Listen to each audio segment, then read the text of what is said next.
Moin, ihr Landratten. Wir müssen ein bisschen weiter darüber, damit der Dicke auch mit ins Bild kann. Ja, moin. Hast du Weitwinkel? Ja, ich habe Weitwinkel. Ja, Okay. genau.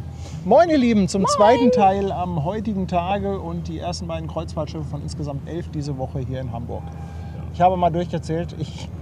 Also 11 Kreuzfahrtschiffe, das ist schon Ordentlich, schon ne? ordentlich. Ja, und wir haben einen Plan. Ne? Wir haben einen Plan. Ja, aber nicht, also ich Nicht glaube, alle, alle ne? schaffen wir nicht, Nee. alle schaffen wir nicht. Aber auf jeden Fall heute AIDA Luna und AIDA Prima.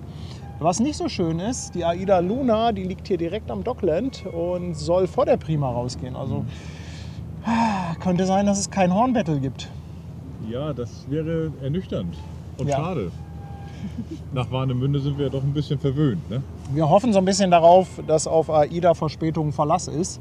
Und eben war bei der Luna noch eine lange Schlange und auf der Gangway war auch noch Action. Also ich kann mir nicht vorstellen, dass sie pünktlich rausgeht. Ja, könnte ja sein, dass sich das doch noch verzögert. Wäre ja nicht das erste Mal, ne? Ja, aber was den Plan angeht, gibt es kein Hornbattle. Aber wir haben uns einfach mal heute hier wieder an den schönen, quietschenden Anleger gestellt und haben ein bisschen Hoffnung darauf, dass die AIDA Luna uns gleich so richtig ins Gesicht schreit. Ja. So wie wir das mögen. Ne? Wie wir das mögen, ganz genau. Ich würde mal sagen, Warm-up für den Hafengeburtstag, ne? Absolut. Also ich würde mal sagen, lass die Spiele beginnen. Ich kann ja mal zeigen, wo wir stehen. Hier also wirklich direkt vor der AIDA Luna. Und ja, also wenn jemand von den Zuschauern auf der AIDA Luna ist und heute winken möchte, also ihr könnt heute auch hier euren Namen vor der Kamera tanzen. Also wir kommen so nah ran. Am besten da oben, wo das Typhon ist, ne? Also wir sind so nah dran, dass ihr nach Möglichkeit auch HD-Schminke aufgelegt habt. Oh, guck mal, da kommt doch was. Beifang. Oh ja, die Atlantic Sky. Ja, die Herren bitte rasiert. Ne? Ja, Wir die sehen Atlantic Sky muss ja raus, weil gleich für alle Freunde der Frachtschiff- und Also für mich, ne? Autofähren kommt ja gleich noch ein Neubau, die Great irgendwas mit C. Great irgendwas mit C. Kotu, Kanu oder so ähnlich. Die Atlantic Sky ist, glaube ich, gestern reingekommen. Gestern Abend, die war gar nicht so lange hier. Ja, dann hättest du dich da eigentlich mal hinstellen können. Du wolltest doch immer das B- und Entladen oder Laden und Löschen mal dokumentieren auf deinem Kanal. Ja, Atlantic Sky, 300 Meter Autotransporter. Ein sogenanntes Conroe-Schiff kann neben den Autos auch Container mit transportieren. Oben an Deck sieht man die Cellguides, wo die Container dann reingestellt werden. Great Cotonou, ihr habt natürlich absolut recht. So heißt sie. Konntest du wieder nicht aussprechen, ne? Die ist nämlich Baujahr 2024, also noch relativ neu. Und Tanja ist ja ein ganz, ganz großer Freund von den Ja. Autotransportern. Und dann so ein neuer Autotransporter nur für Tanja. Ach, das hat doch was. Das wäre super, wenn das hier gleich losgeht. Die hätten sich hier mal schön treffen können. Das wäre doch mal ein schönes Bild gewesen.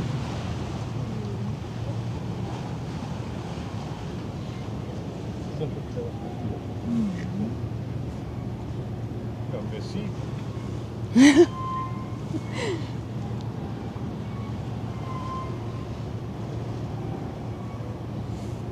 Und gebt's doch zu, das Quietschen habt ihr vermisst, oder? Ihr habt es so vermisst, das Quietschen.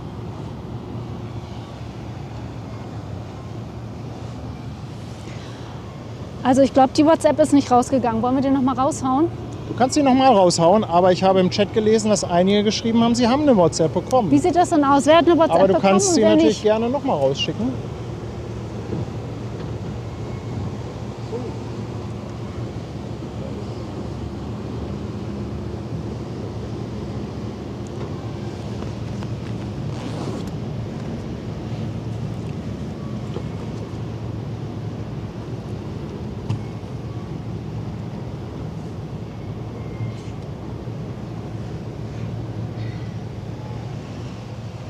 Guck mal, hier schreiben ganz viele, dass sie die WhatsApp bekommen haben.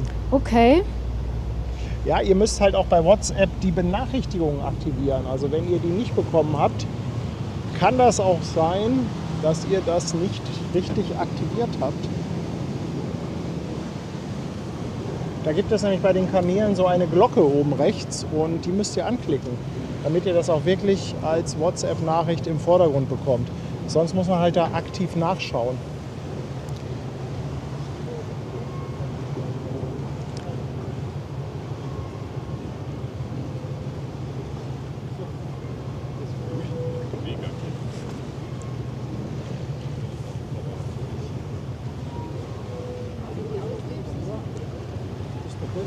Ich bin Ben, ja?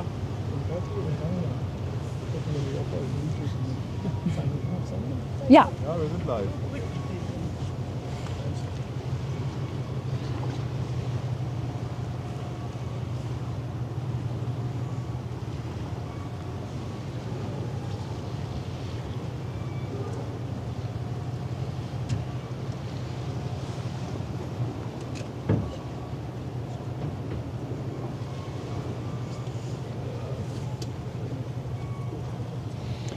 Also der Plan ist, dass die Luna um 17 Uhr rausgeht.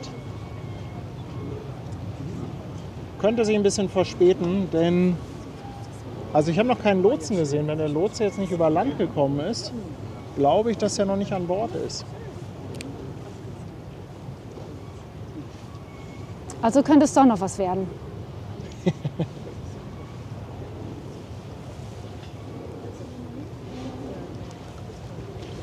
Also ich war ja eben auch noch mal auf dem Gin Hotel und habe dann noch so einiges geklärt. Also läuft alles. Hafengeburtstag läuft. Hafengeburtstag läuft. Und die freuen sich auch schon auf die Besucher. Also wenn ihr noch kommen wollt, wir können ja gleich noch mal den Link reinhauen. Aber wenn ihr spontan auch noch kommen wollt, ich denke, Platz ist auch genug. Ne? Also das mit den Anmeldungen haben wir ja natürlich auch so ein bisschen gemacht, um zu gucken, wer kommt, beziehungsweise wie viele Personen kommen, was müssen wir da reservieren, so ein bisschen platzmäßig. Aber wenn noch jemand spontan kommen will, entweder schreibt ihr uns nochmal oder ihr probiert halt einfach zu kommen. Also dürfte kein Problem sein. Ich denke auch. Ach, ich freue mich Ne? auch schon richtig. Ich habe das vorhin schon erzählt. Wir waren ja heute Mittag schon einmal live mit einem kleinen Stream, klein im Sinne von kürzer als gedacht. Da hatten wir sehr schöne Bilder von der One Integrity, aber die ist tatsächlich vorwärts reingegangen. Die haben sie nicht gedreht auf der Elbe. Und dann ging das also wirklich schwuppdups, Blinker rechts und da war sie drin und der Stream vorbei. Soll ich posen?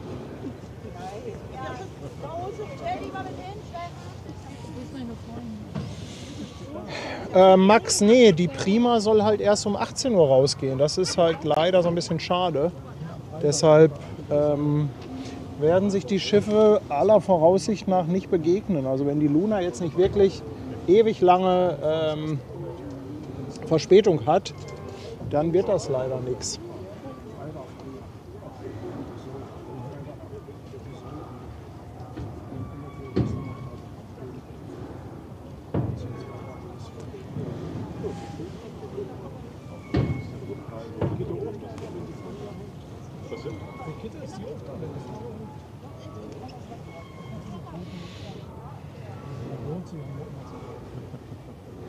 Ja, wenn man die nicht sieht.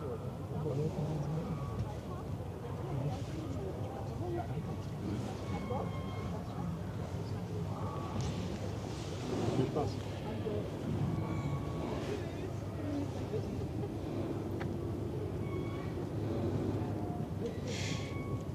Ja, was erwartet uns beim Hafengeburtstag? Natürlich die Einlaufparade, an der ja über 250 Schiffe teilnehmen sollen. Viele große, natürlich auch viele kleine. Und die werden wir auf jeden Fall streamen. Die soll am Freitag um 13 Uhr losgehen. Ist natürlich ja, nicht so ganz freundlich für alle, die normale 9-to-5-Jobs haben. Aber dafür gibt es dann ja die Aufzeichnung, dass man da auch noch mal später reingucken kann. Aber damit geht halt traditionell der Hafengeburtstag los. Beziehungsweise los geht es ja vorher erst mit einem Gottesdienst. Ja? Und dann ist halt die Einlaufparade und das ist dann der Start zum Hafengeburtstag.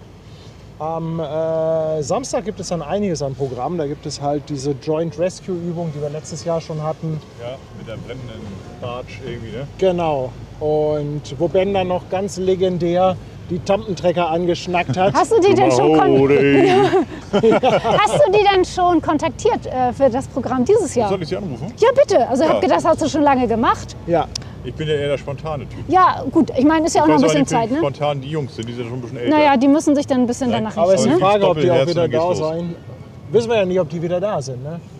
Aber das war echt legendär. Also ich weiß nicht, wer es von euch gesehen hat. Ihr könnt das ja mal reinschreiben.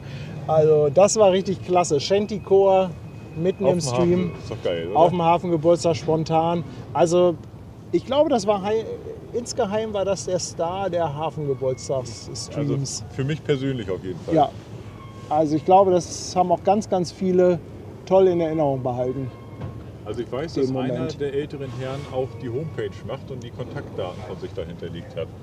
Also wenn du willst, ne? Ja, das Problem ist ja, an, das Problem ist, spontan dass ist wir geiler. einfach viel zu viel schon auf dem Plan haben. Und wenn man sich jetzt mit jemandem verabredet, muss man das natürlich dann auch einhalten. Naja, klar. Und das wäre halt, das fände ich halt ein bisschen doof, wenn wir das dann nicht machen können oder dadurch in Stress kommen. Ja, am Sonntag ist natürlich dann die Auslaufparade. Samstag, was haben wir Samstag noch? Es gibt Samstag natürlich abends das Feuerwerk. Es gibt auch noch natürlich das Schlepperballett. Dafür habe ich auch schon Streams erstellt, also wenn ihr euch da irgendwie Benachrichtigungen machen möchtet. Es gibt noch so ein paar andere interessante Programmpunkte. Zum Beispiel die Haddock mit den Fähren, die möchten noch was vorführen. Es gibt noch ein Festmacherbootrennen. Aber ich will euch ehrlich gesagt nicht versprechen, dass wir das alles streamen. Das ist so ein bisschen der Punkt. Eine ganze Menge Programm und man weiß halt nicht, was man davon wirklich umsetzen kann. Ne?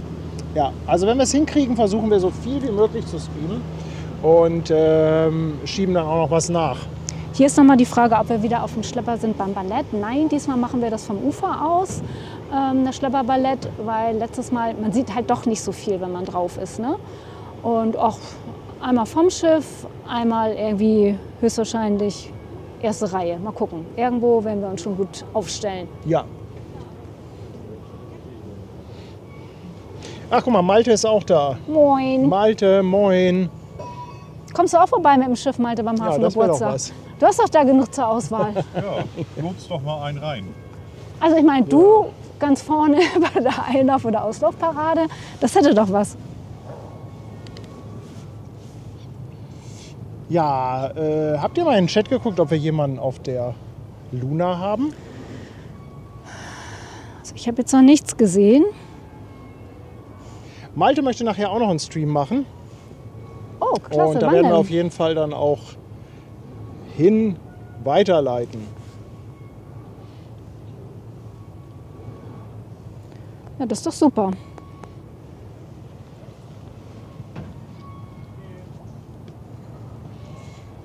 Ja, die Prima können wir auch gar nicht so doll sehen. Also ich glaube, die Great, wie hieß sie noch? Habt ihr euch den Namen gemerkt? Nein, natürlich nicht. Contour? Irgendwie so, ja. Irgendwie so. Ich glaube, die kommt noch rein, bevor eine von den Aidas Ich kann ja mal rausgeht. kurz gucken. Ich müsste sie noch aufhaben hier eigentlich.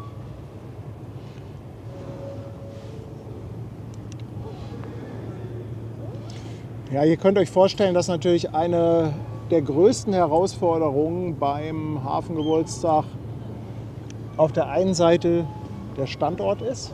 Also Great Contonu. Great Contour. Contonu. Contonu. Contonu. Genau. Great Ist- Contonu. Ist vor Finkenwerder. Ja.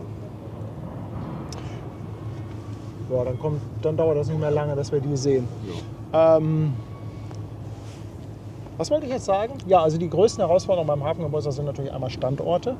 Wo stellen wir uns hin? Wir haben schon einen Plan, aber nicht jeder Standort ist bis jetzt schon zu 100% bestätigt. Deshalb ist das gerade noch so ein bisschen Zockerei. Und ich hoffe dass sich da heute Abend oder spätestens morgen dann noch was tut. Ja, und die andere große Herausforderung ist natürlich Netz. das Thema Netz. Ne? Aber sie haben jetzt ja Funkmasten hingestellt, irgendwie so in Reihe und Glied. Die werden niemals reichen. Niemals werden die reichen. Ja. Also letztes Jahr war ja echt fast kompletter Zusammenbruch da. Also die Leute haben die Filmchen geladen und dann Ja. hochgeschickt. Achso, du kannst mal Ben dein Ja. Mikro geben.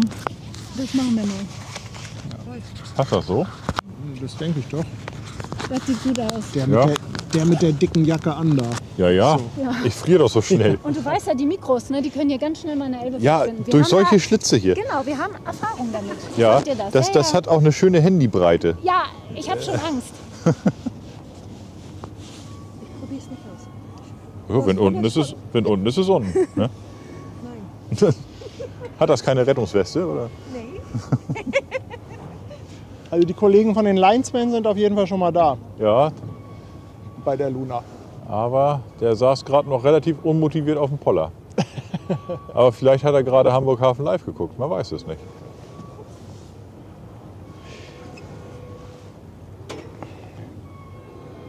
Ja, also Netz die Herausforderung, Standorte die Herausforderung. Wir haben einen Plan für einige Sachen, aber es wird einfach so voll. Akustik kann auch ein Riesenthema werden. Die werden dieses Jahr an den Landungsbrücken 7 riesige Videoleinwände aufstellen. Die wollen alles beschallen.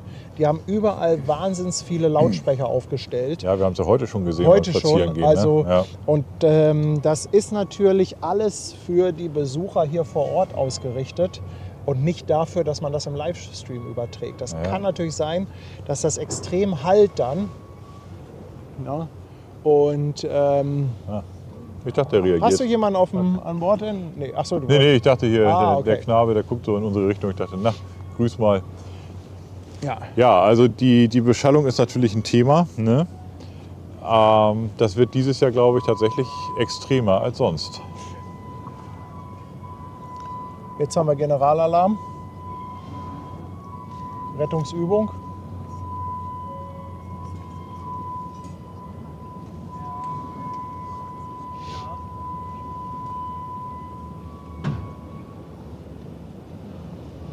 Ja, also gibt es halt einfach viele Dinge, wo wir sagen müssen, das werden wir erst dann an dem Tag Das wissen. sind alles unbekannte Variablen. Ne? Ja. Und leider wissen wir halt auch nicht bei jedem Programmpunkt, in welcher Qualität wir euch das dann rüberschicken können. Ja, Aber wie immer, wir geben da unser Bestes. dabei ist alles. Und ich bin trotzdem davon überzeugt, dass wir so einige schöne Bilder kriegen werden. Ach, das denke ich auch. Ton ist tatsächlich immer die größere Herausforderung als Bilder.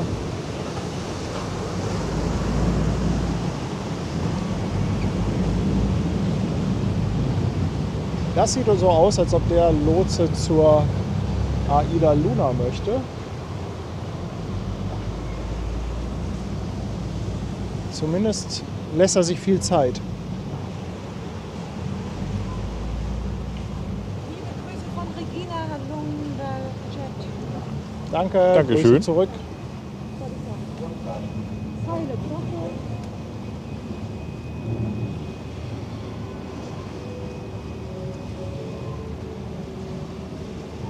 Ja, wenn der Lotse schon mal auf dem Weg ist, das ist ja schon mal ein gutes Zeichen.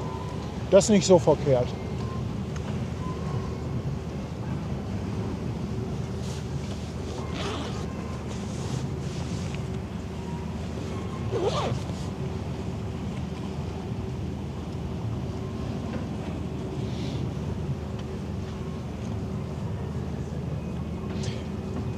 Wetter soll in der Tat gar nicht so verkehrt werden. Bisher sieht es ziemlich trocken aus von der Vorhersage und zum Glück nicht ganz so heftig sonnig wie letztes Jahr. Also auf dem Samstag, da haben wir uns schön die Birne verbrutzelt. Ne? Bei dem Stream mit dem Shanty-Chor Ja. haben wir uns gut verbrannt. Und dieses Jahr soll es nicht ganz so sonnig, aber trocken sein. Also von der Voraussetzung schon gar nicht so verkehrt. Ja, selbstverständlich. Ja. Moin.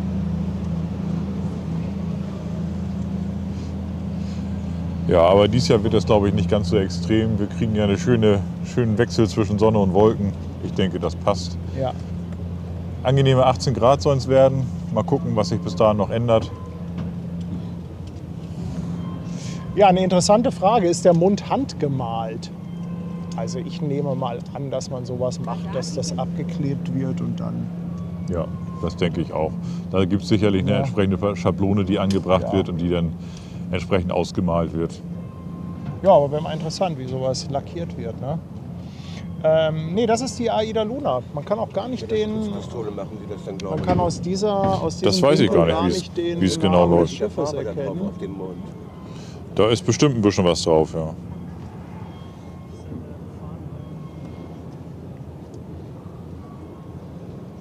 Ach, der Lotse ist abgesetzt. Und ab nach Hause geht's.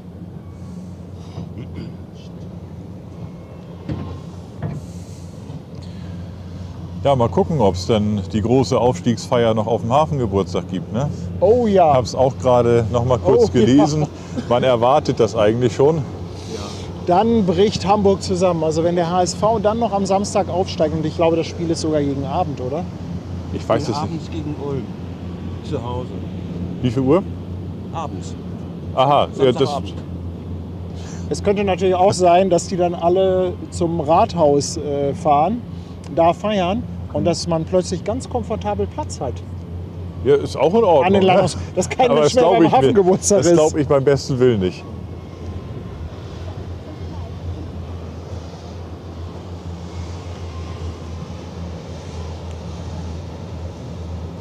Ja, aber wenn sie gewinnen und wenn sie dann aufsteigen, dann ist, glaube ich, auf dem Hafengeburtstag Abriss angesagt. Dann also, ist echt Abriss. Also absolut. So, ich schaue jetzt mal, was hier passiert ist. Mausi ist auf Twitch im 5. Monat dabei. Hey Mausi, Dankeschön. Ja, mal Andi gucken. Schnitzler ist jetzt auf dem Fischmarkt dabei. Herzlichen Dank. Und der Gregor ist seit 5 Monaten mit einem Prime Sub dabei. Hier und bei YouTube und keinen Monat bereut. Danke dir, Gregor. Moni lässt 5 Euro Superchat da. Moni, liebe Grüße. Und Volker feiert Einjähriges. Er sagt, Hafengeburtstag Hamburg-Hafen live entdeckt und jetzt beim 836. dabei. Volker, schön, dass du dabei bist. Danke dir vielmals. Petra lässt 5 Euro per PayPal da. Petra, Dankeschön. Und der Petri im 3. Monat auf Twitch mit einem Sub. Dankeschön. René der Troll, 5 Euro Superchat. Ute, 5 Euro per PayPal für unsere unermüdliche und fantastische Arbeit am Hafengeburtstag. Ute, keine Muss ja noch. Vorschusslorbeeren. Muss ja noch. Bitte keine Vorschusslorbeeren. Das, Ute baut latent mal etwas Druck auf. Sir Tobi, 4 Monate auf Twitch. Danke für dein Sub. Und der Montafon ist seit 16 Monaten auf der Reeperbahn. Liebe Grüße aus dem Hafen in Sichtweite. Ja, der war eben schon hier Ja. am Set. Immer wieder schön, wenn man auch mal ein paar Zuschauer Ja, persönlich trifft. Hat schon Hallo gesagt, hat einmal kurz gesagt, Ja. dass er das ganz toll findet. Freut mich. Wenn man so ein kurzes, Absolut. knackiges, nettes Feedback kriegt, das ist echt schön. Es ist immer ein bisschen schade, weil wenn wir hier aufbauen und dann auch streamen, Ja. es ist immer so zwischen Tür und Angel. Ist- Man hat nicht wirklich Zeit. Also müsst ihr dann auch mit rechnen, dass es eigentlich nur so ein kurzes Hallo ist. Aber wir freuen uns ja trotzdem drüber, wirklich. Ja, also wir nehmen mehr auf oder wir, ne, also wie soll man das jetzt sagen? Also wir kriegen das natürlich alles mit, aber wenn man dann nebenbei aufbaut oder streamt, dann kann man nicht ganz so ausführlich interagieren, wie man das gerne würde. Ne? Und wir haben hier gerade eine Antwort noch bekommen, wie denn dieser Kussmund gemalt wird. Da scheint es jemand zu wissen. Niklas Dörnen sagt, das wird auf den Rumpf projiziert mit Lasern und dann nachgemalt. Ach, das ist ja, Könnte macht ich mir natürlich auch Sinn, denken. ne? Ja. Macht natürlich Sinn. Einfach mit so einem Projektor, so eine Schablone, das ist natürlich cool. Ja, vielen Dank für Danke für die die Aufklärung. Ankerbengel, danke für 5 Euro Superchat. Und er schreibt bis Freitag, hoffe, dass mit der Anreise alles glatt läuft. Also bitte, Anreise, ja gut, Freitag, Vormittag könnte es noch ganz gut klappen. Kreativ Andi ist auch seit 16 Monaten dabei. Bis morgen, Andi. Matti 69, 17 Monate dabei.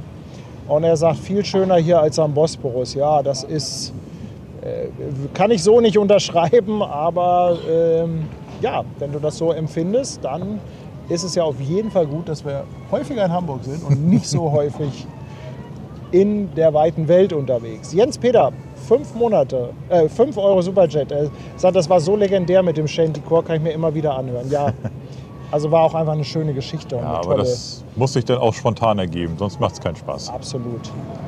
Annette Wasner mit 5 Euro für die Feierabend-Kiezmische.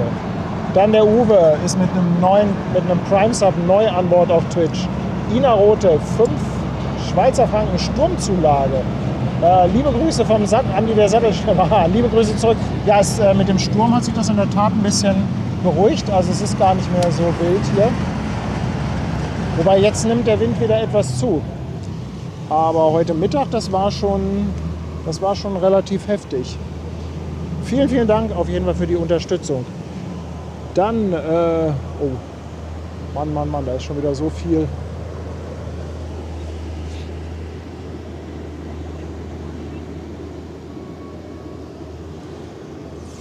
Oh, was kommt denn da? Pirata Bernier, 7 Monate. Schickt ein Hallo in die Runde. Dana, 1-Jähriges. Kinder, wie die Zeit vergeht.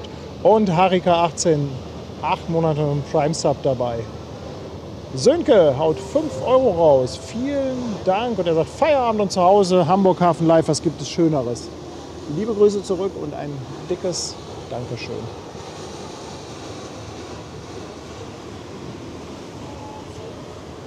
Ja, Marmsdorf ist ja auch gleich um die Ecke hier. Hallo? Ja, hallo. Vielleicht mal ein bisschen Strom für mich. Ein bisschen Strom. Ja, könnte ich doch mal so ein bisschen schnorren bei Ihnen hier? Da. Ich habe nämlich eine Powerbank mit und ein Kabel, Also, aber eine verkehrte Powerbank. Leute, Tanja und Strommanagement. Also wir haben bestimmt 25 Powerbanks. Wir haben um die 117 Kabel. USB-C-Kabel in allen Längen, Varianten, Farben. Und mein Fru ist out of power. Guck mal, da ist was drin, aber es ist die verkehrte Powerbank, habe ich mitgenommen. Können wir die nicht mal ganz konsequent entsorgen? Nein, die brauche Hast ich du die ja noch für etwa nicht andere geladen? Unglaublich. Sachen. Ich bin geladen, ja, ja. Oh, doch, auch doch, noch. doch. Ich gehe mal einen Schritt beiseite. Komm mal her, dann gehe ich hier mal rum mit meinem Handy. Ja. So, die Great Kota Nu, oder wie sie heißt, ich sehe sie noch nicht. Ich sehe sie noch nicht. Kann ich mich hier so hinstellen? Du kannst dich auch da so... Ja, ist alles gut. Alles gut.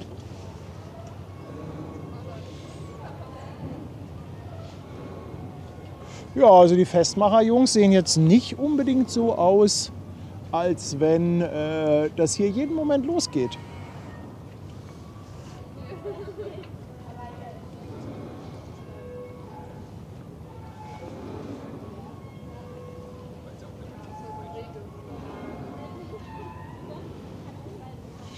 Definitiv kein Stress, aber es ist ja auch erst Punkt 17 Uhr.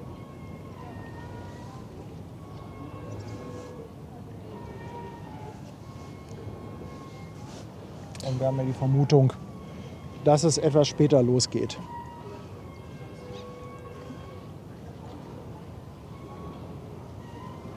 Ja, aber Festmacher sind auf jeden Fall mal pünktlich, ne?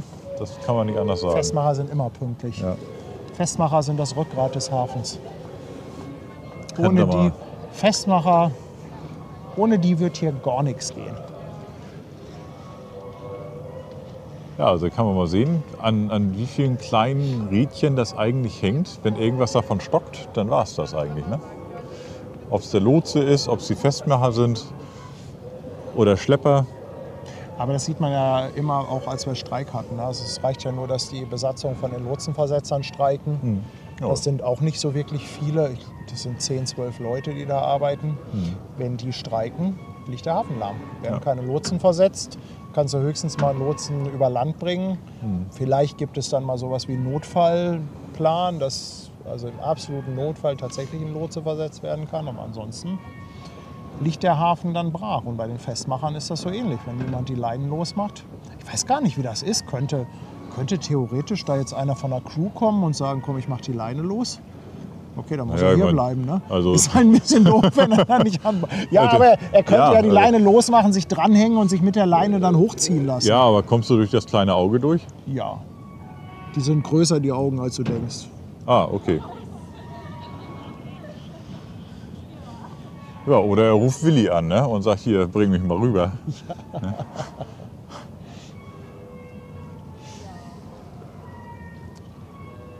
Ja, Ute meint, die könnten eventuell auch noch auf den Autotransporter warten. Das ist natürlich durchaus eine Möglichkeit. Wobei, Ja, wobei hier auch ein Schlepper wartet. Also der ist ja auch nicht ohne Grund da. na, der Schlepper könnte den Transporter in Der Empfang nehmen. war da eben schon so auf Wartestellung. Wobei die Luna und auch der Autotransporter, das ist ja alles nicht so, sind alles nicht so die riesigen Fahrzeuge.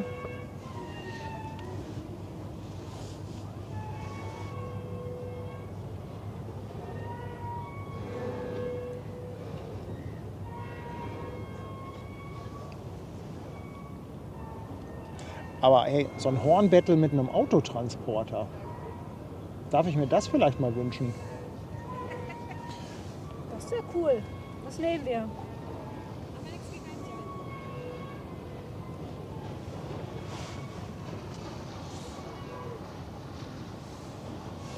Guck mal, da kommt die Elbsegelei. Der Holger.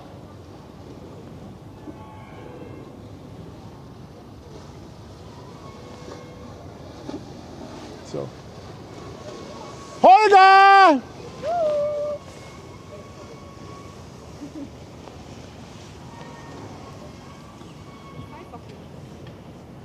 Sind wir letztes Jahr mitgefahren. Das Besondere an der Elbsegelei ist, es ist tatsächlich wohl das einzige Unternehmen, was hier im Hamburger Hafen touristische Elbsegeltouren anbieten darf. Also es gibt natürlich viele Segelboote hier, viele Leute, die sportmäßig unterwegs sind und es gibt natürlich viele Hafenrundfahrten und so weiter. Aber Holger hat erzählt, dass er wohl der Einzige ist, der das in dieser Form so anbieten darf. Hätte ich Also- jetzt nicht gedacht. Ist das per Segelboot tatsächlich was Besonderes und Ja. bedarf dann einer Ausnahme? Ich kann nur das sagen, was Ja, der ich Holger uns glaub das, erzählt hat, also- aber ich glaube ihm das. Warum sollte er da jetzt Quatsch erzählen? Ja.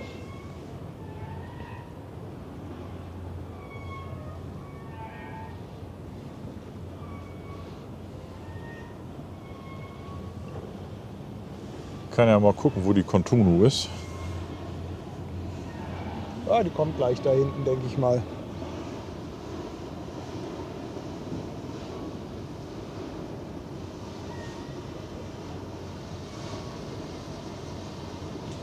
Guck mal, Claude schreibt, er war auch mit der Elbsegelei unterwegs und fand's toll. Dann habe ich eben die Frage gelesen bezüglich morgen.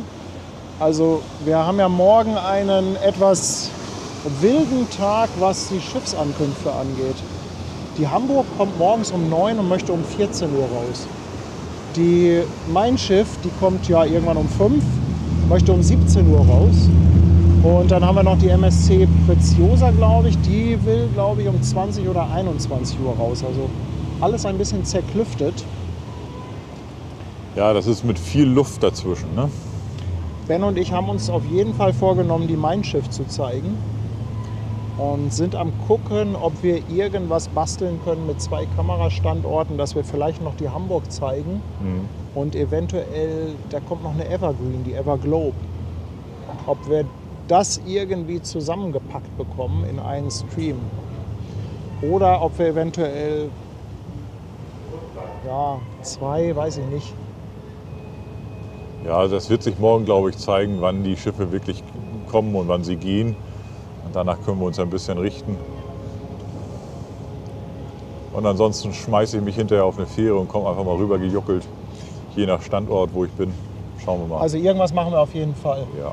Die Mein Schiff liegt hier in Altona an, also direkt hier, wo jetzt auch die AIDA Luna liegt. Das heißt, ja, standortmäßig, höchstwahrscheinlich wird es sich dann doch eher so in Richtung Bubendei-Ufer oder so konzentrieren. Und vielleicht eine zweite Kamera irgendwo hier in der Stadt.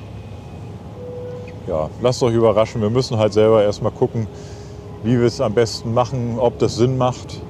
Na?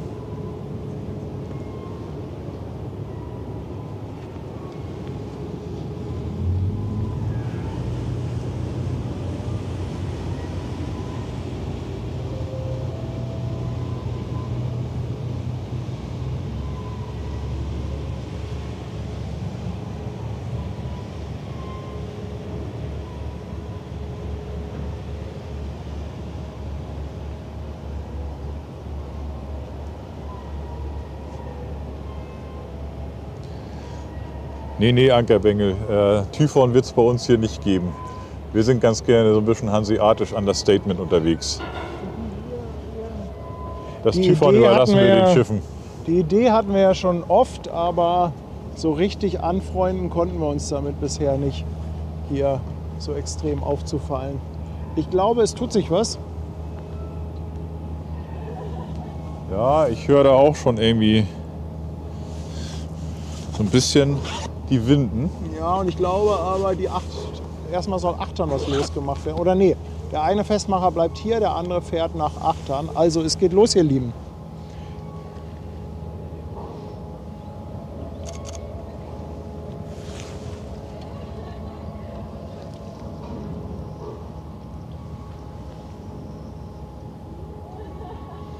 Ja, gucken wir mal, ob die uns mal so richtig anschreit.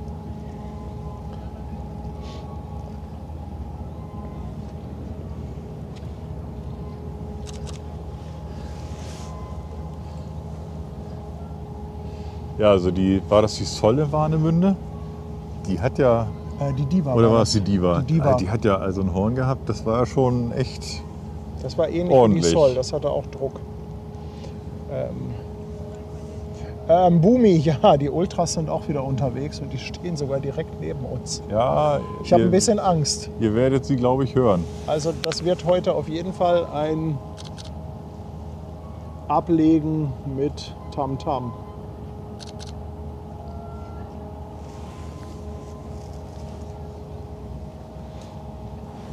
Da möchte ich gerne stehen, wenn ich auslaufe mit Ja. der AIDA Prima. Also allgemein da stehen wird, glaube ich, schon mal cool sein.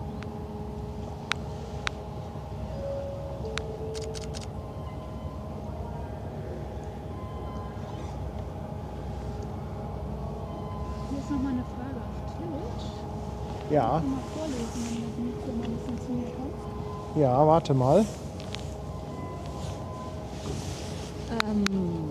Moin Paddy und Co. Mal eine kleine Fachfrage an euch Hamburger. Wir sind von Samstag auf Sonntag in einem Hotel an den Landungsbrücken Finkenwerder,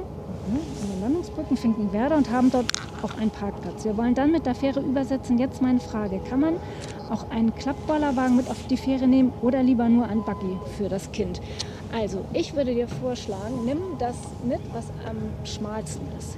Weil, also auf der Fähre, glaube ich, ist es kein Problem. Die sind natürlich sehr voll, wenn das schon alles voller Fahrräder ist. Aber du kommst ja so schlecht auch beim Hafengeburtstag durch. Also es ist richtig voll. Es sei denn, ihr wollt doch nicht so in die Menge. Aber an den Landungsbrücken mit dem Bollerwagen, also würde ich nicht Tagsüber empfehlen. könnte es Ja, gehen, tagsüber aber könnte es gehen. spät Nachmittag, Abend Also ich würde wird das die schwierig. schmalere Variante wirklich empfehlen. Und die Fähren werden voll sein. Ja. Ich war vor ein paar Wochen, bin ich ja auch mal mit dem Bollerwagen rüber zum Bubendei-Ufer, bin ich nicht mitgekommen. Nicht auf die Fähre gekommen. Ja. Musste ich noch mal eine Runde warten.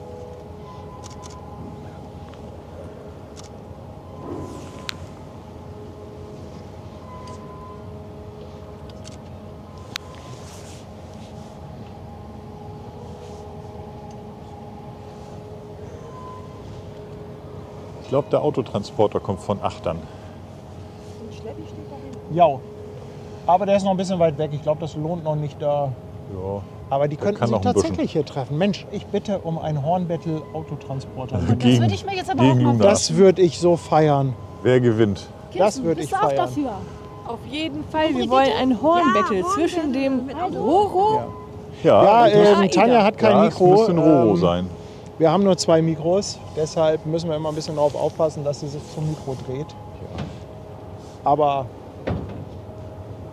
wenn sie was Wichtiges zu sagen hat, kann sie sich ja melden. Herr Lehrer, ich weiß was. Ja. Aber so kommt man dann nochmal auf Tuchfühle mit seiner Frau. Das ist auch ganz schön. Genau. So sieht das aus.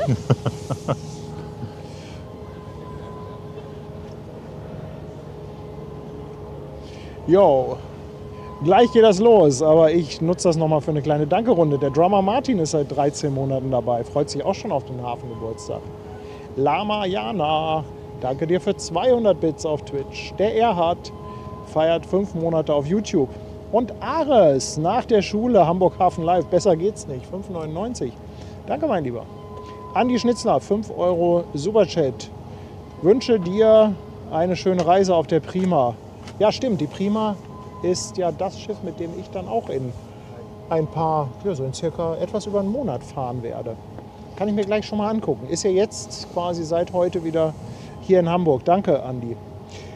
Boca Chicas, seit 2 Monaten auf Twitch dabei. Danke für deinen Sub. Boca Chica, da denke ich mal an die Boca Chica Bar in Bielefeld. Da habe ich nämlich früher als Student mal gearbeitet und Cocktails gemixt. Aha. Die Boca Chica Bar, ja, war ganz wilde Zeiten. Ganz wild war das. Kannst du das noch, Cocktails mixen? Nee. Ne? Nee, also müsste ich gucken, ne, müsste ich nachgucken. Und ich sag mal lieber nein. Rea, danke dir für 111 Bits. Friedhelm feiert 14-monatiges und wünscht auch alles Gute für den Hafengeburtstag. Dann haben wir den Basti seit 4 Monaten auf Twitch dabei. Herzlichen Dank. Annette Wasner ist seit 8 Monaten dabei und sie schickt auch schon mal Grüße zum Hafengeburtstag. Dann haben wir den Winterberger Jungen. 5 Euro Superchat und er läuft am Sonntag mit der Prima aus. Ja, schauen wir mal, ob wir da auch noch irgendwie was drauf kriegen bei der Auslaufparade. Also wir sind ja einige Kreuzfahrer da. 15 Euro kommen aus Berlin, anonym. Da ich nicht weiß, wann ich am Wochenende live zuschauen kann, gibt es die Kiezmisch-Spende jetzt schon mal vorab. Herzlichen Dank, liebe Grüße nach Berlin. Peter 1887, ja 1887, der Peter. Peter, Samstag sprechen wir uns wieder, oder? Würde ich mal sagen, 14 Monate. Mit Peter Samstag treffen wir uns, ne? Dann wird gefeiert. Annette, 5 Euro. Trink für Schwester Hansen am Samstag. Dankeschön. Jürgen ist seit 5 Monaten auf der Speicherstadt dabei und sagt, seit langer Zeit kann ich mal wieder live dabei sein. Jürgen, schön, dass du mal wieder dabei bist. Ja, viel Spaß. Maxim Rogers, 9 Monate auf Twitch. Danke für deinen Sub. Und Hertos lässt 100 Bits da. Dankeschön, ihr Lieben. Danke, danke, danke.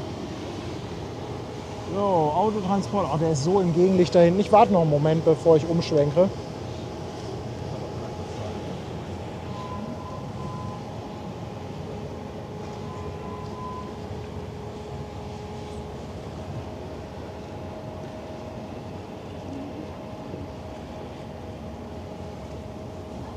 Guck mal, die haben auch alle schon ein Stößchen.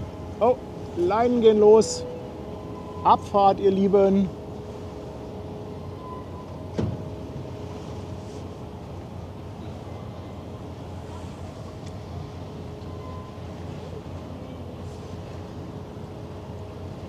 Ach, Marcel aus Berlin.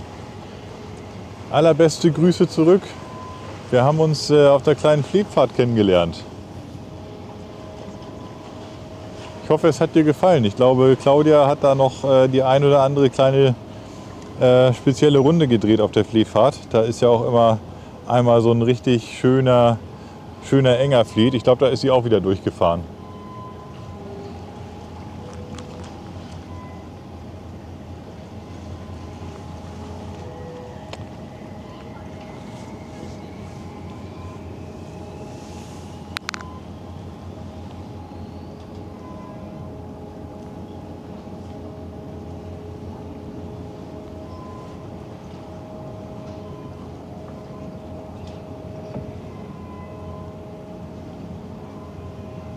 Ja, vielleicht passen wir da doch nicht durch bei den Leinen.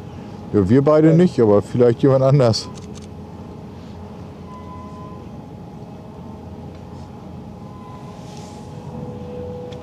Meinst du, es ist doch ein bisschen knapp? Ja, ist ein bisschen knapp.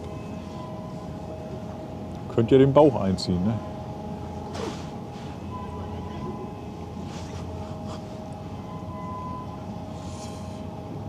Ja, da oben, da haben wir den Lotsen oder 2 Lotsen sogar, Kapitän und könnte sein, erster Offizier vielleicht noch.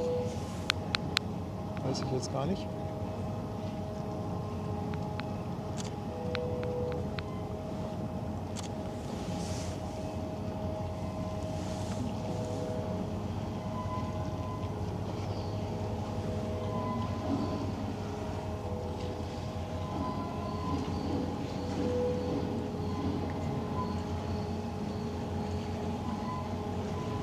Aber wie viele Leinen hat er noch? 2, 3?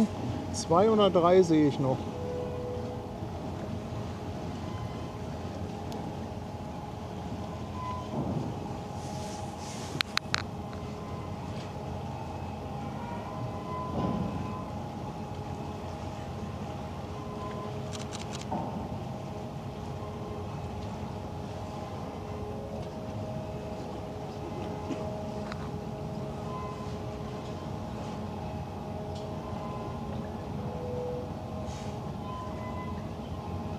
Die Fensterplätze sind hart umkämpft.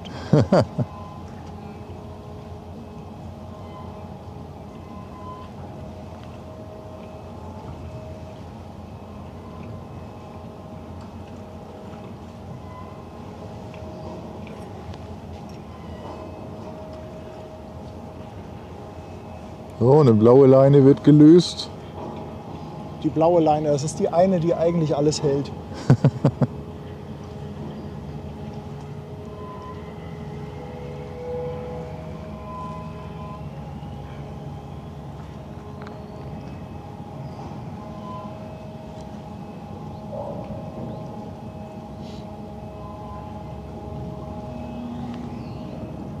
So, nun geht er los.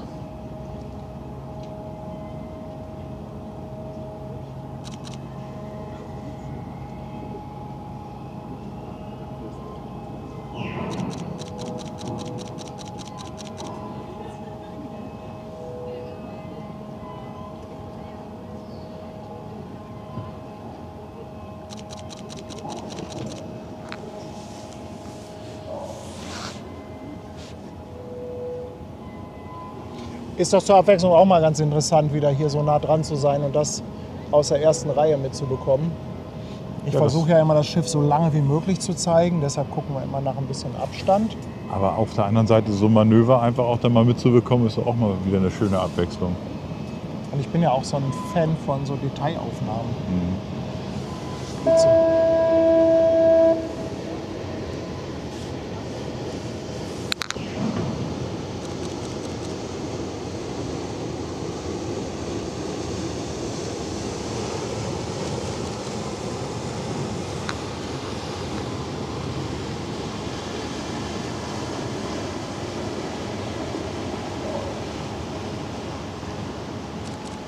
Haben wir eigentlich das Thema Route geklärt von der AIDA Luna? Nee, darüber haben wir noch nicht gesprochen. Ich habe auch gar keine Ahnung. Weißt du, wo es lang geht? Nö. Wir vermuten Norwegen mit Eidfjord. 4 Tage reisen. 4 Tage Norwegen? Danke. Oha. Der war auch ein bisschen härter, der Rumpler. Ja.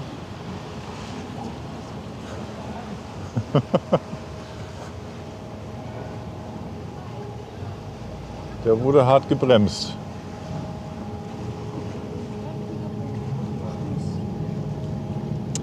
Juju Challenge, du kannst uns sehr gerne besuchen, aber, das habe ich vorhin schon mal gesagt, es ist halt im Stream auch immer so ein bisschen stressig. Das heißt, es ist halt ganz, ganz wenig Zeit, dann auch wirklich zu quatschen. Aber vorbeikommen könnt ihr immer gerne und ja, am liebsten halt vor dem Stream. Ne? Wobei man halt leider immer nicht weiß, wo wir sind. Oder dann eher gegen Ende des Streams. Aber so mittendrin ist halt immer so ein bisschen... Ja, schwierig. Also man kann sicherlich mal kurz winken und anticken und sagen, Mensch, ihr macht das toll. Aber für mehr ist eigentlich keine Zeit. Ne?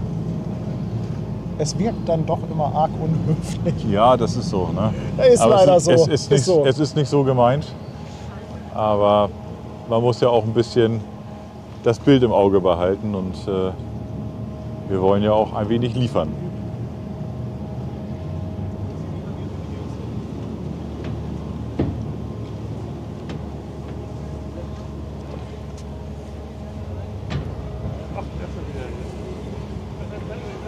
Ist das schon die letzte Leine? Nee, ich glaube, eine Spring ist da noch, oder? Wenn ich das richtig sehe, ist da noch eine Spring.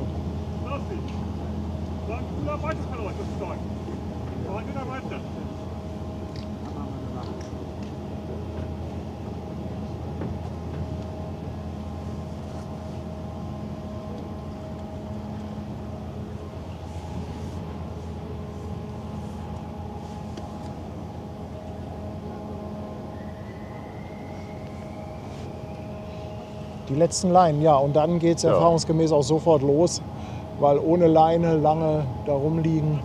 Ja, sie entfernt sich ja auch schon ein Stück weit. Ja. Ne? Also, so, gucken wir mal.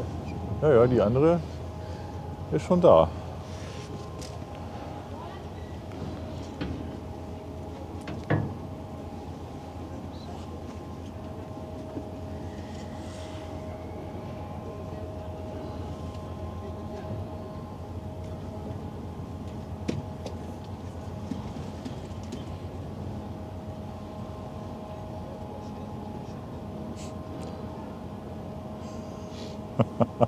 Marcel hat noch einen Ottifanten von Otto gezeichnet bekommen, die ich auf der Fleetfahrt gesehen Ja. hatte. Also die waren noch in ihrem Lieblingsrestaurant an dem Samstag und haben dann neben Otto gesessen. Und der hat ihm noch einen Ottifanten gesehen. Also mehr wie geht ja cool nicht. ist das denn? Mehr Hamburg geht nicht. Ich Ist habe doch Otto geil. noch nie getroffen. Nee, würde ich aber gerne mal. Ja, da wäre auch mit Ja, dabei. und dann hätte ich auch gern Ottifanten. Ich hätte gern Kirstenpfand. Aber ich finde das toll, wenn solche Leute, die halt so bekannt sind und auch schon vieles irgendwie gemacht haben, trotzdem noch so nahbar sind und sich für solchen Quatsch dann auch nicht zu schade sind. Finde ich toll.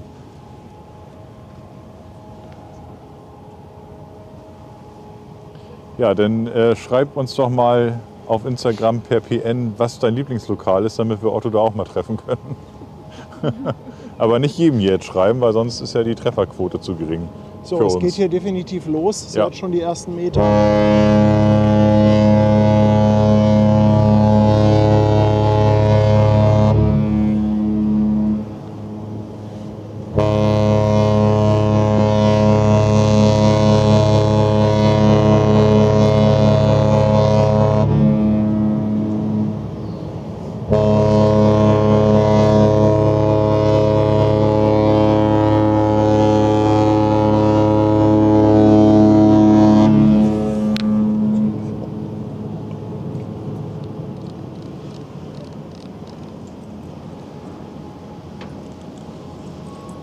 Pfeife!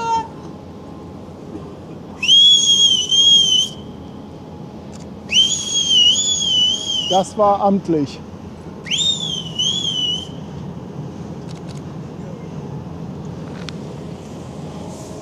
Ja, das war ordentlich, Das ne? war amtlich. Das hat sich mal gelohnt.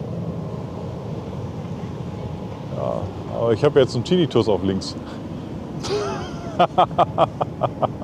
Echt jetzt? Nein, alles gut. Okay. Mach mir doch keinen Schreck. Aber ich finde das gut, dass du vorher ansagst. Dann weiß man wenigstens, was gleich kommt. Ja?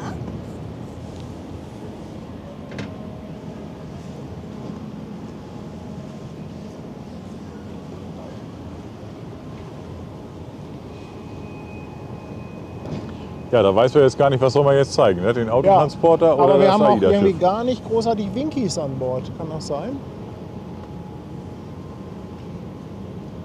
Zumindest hatte ich jetzt keine große Anmeldung im Chat gesehen.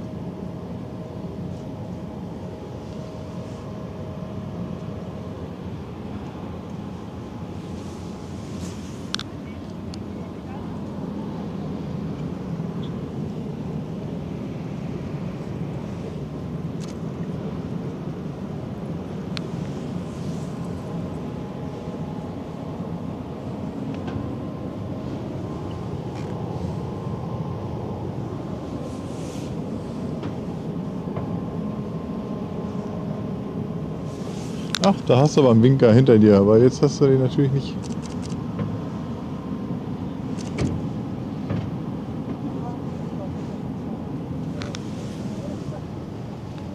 Der hat sich schon wieder versteckt, der Gute.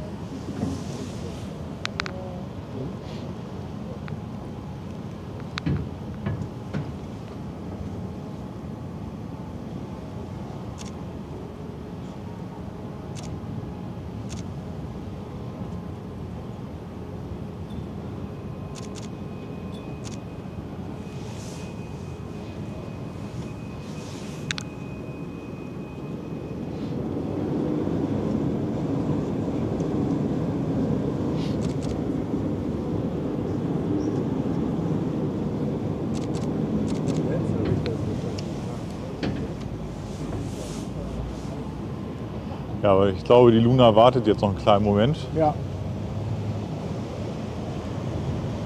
Great Cotonou. Und die Fähre mittendurch.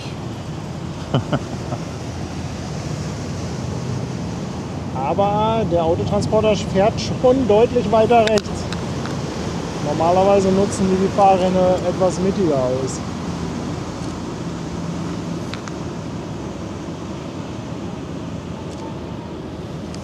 Ja, aber noch schön neu, ne?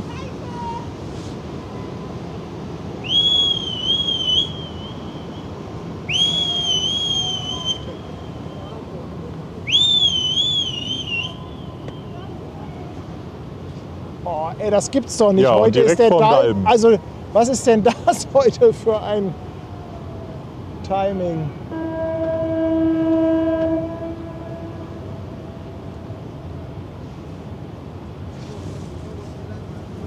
Mit dem Dalm habe ich gar nicht gerechnet.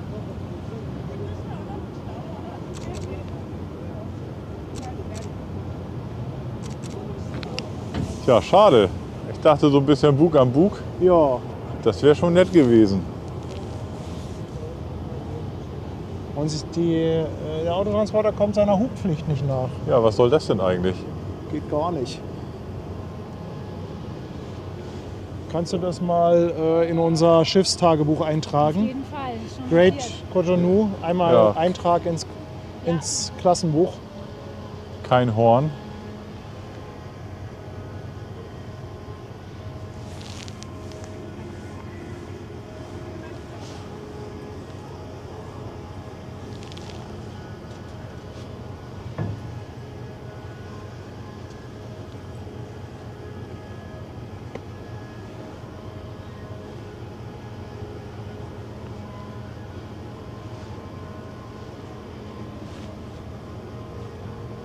Da haben wir doch Winker. Ja, am linken Rettungsboot oben.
Ruft mich da einer? Ja, dein Name wurde gerade gerufen. Du. Wo denn?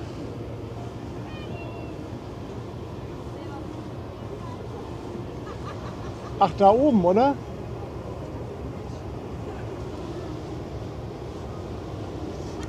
Ja, ich kann. Ja, wo bist du denn? Spring mal! Ich sehe dich nicht. Mensch. Jetzt hättest du einen Pfund Kaffee gewonnen. Mindestens. Ja. Aber ich habe es nur gehört. Ja, gesehen habe ich es auch nicht.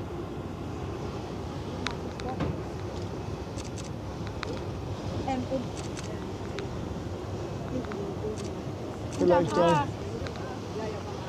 beim A? Ja, aber mal du, blau. Ah, blau. Okay, ja, das kann man von hier aus dann aber auch Natürlich jetzt. wahrscheinlich helle Jacke oder so. Ja, kann sein. Das kann sein. Ja, hast du im Bild.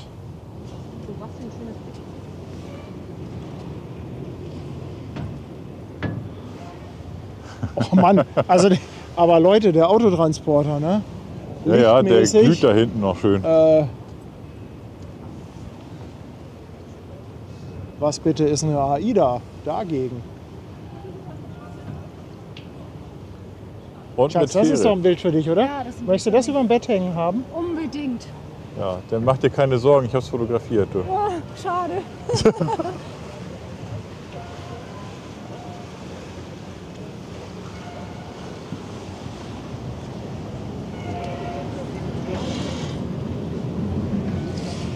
Oh, ich muss mal kurz gucken. Ja, ich muss noch mal gerade gucken. Mein YouTube-Chat ist irgendwie, glaube ich, gerade kaputt. Was Kirsten hat denn übrig? Fragst du, wenn du was wissen willst? Ja, ich glaube, die Einblendungen gingen nicht. So, jetzt müsste er aber gleich wieder funktionieren bei mir. Jetzt geht auch mein YouTube-Chat wieder.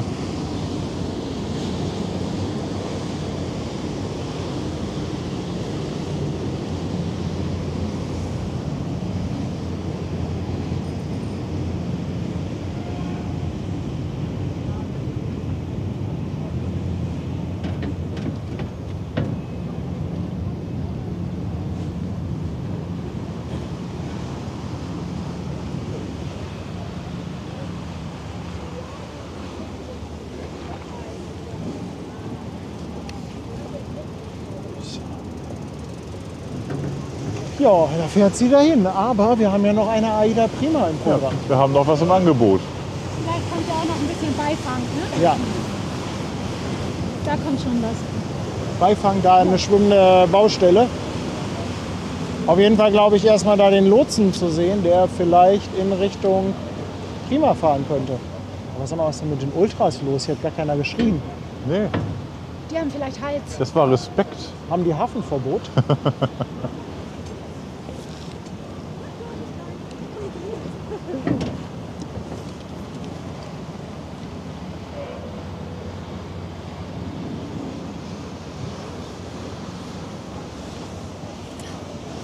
Weil ich glaube, ich werde jetzt gleich mal die Hühner satteln. Ja, Tanja muss zu den Hunden. Weil die Hundebetreuung ist schon maximal ausgelastet fürs Wochenende. Oh ja.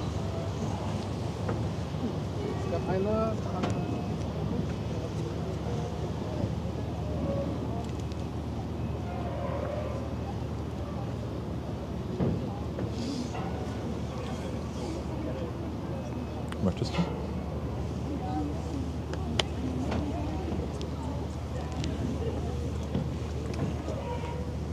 Das Lotsenboot ist aber gemütlich unterwegs.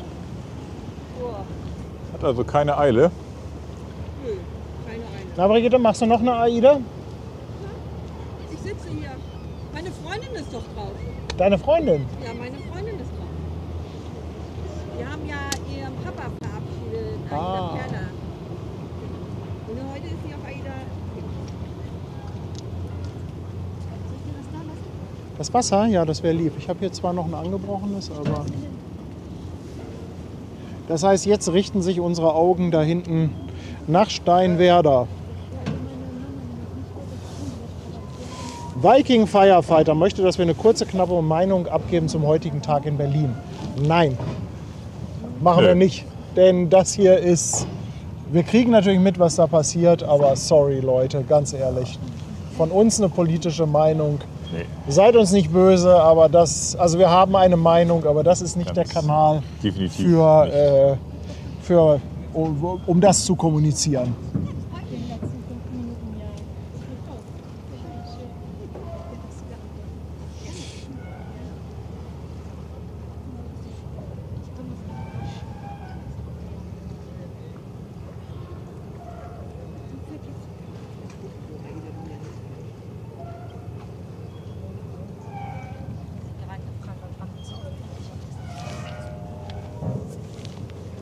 So, unsere schwimmende Garage ist, glaube ich, auch schon da hinten ums Eck gefahren.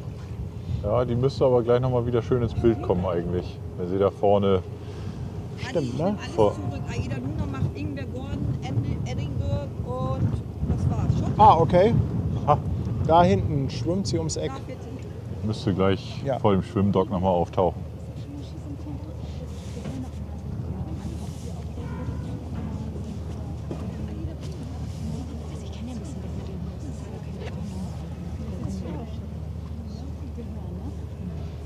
Komm gut nach Hause.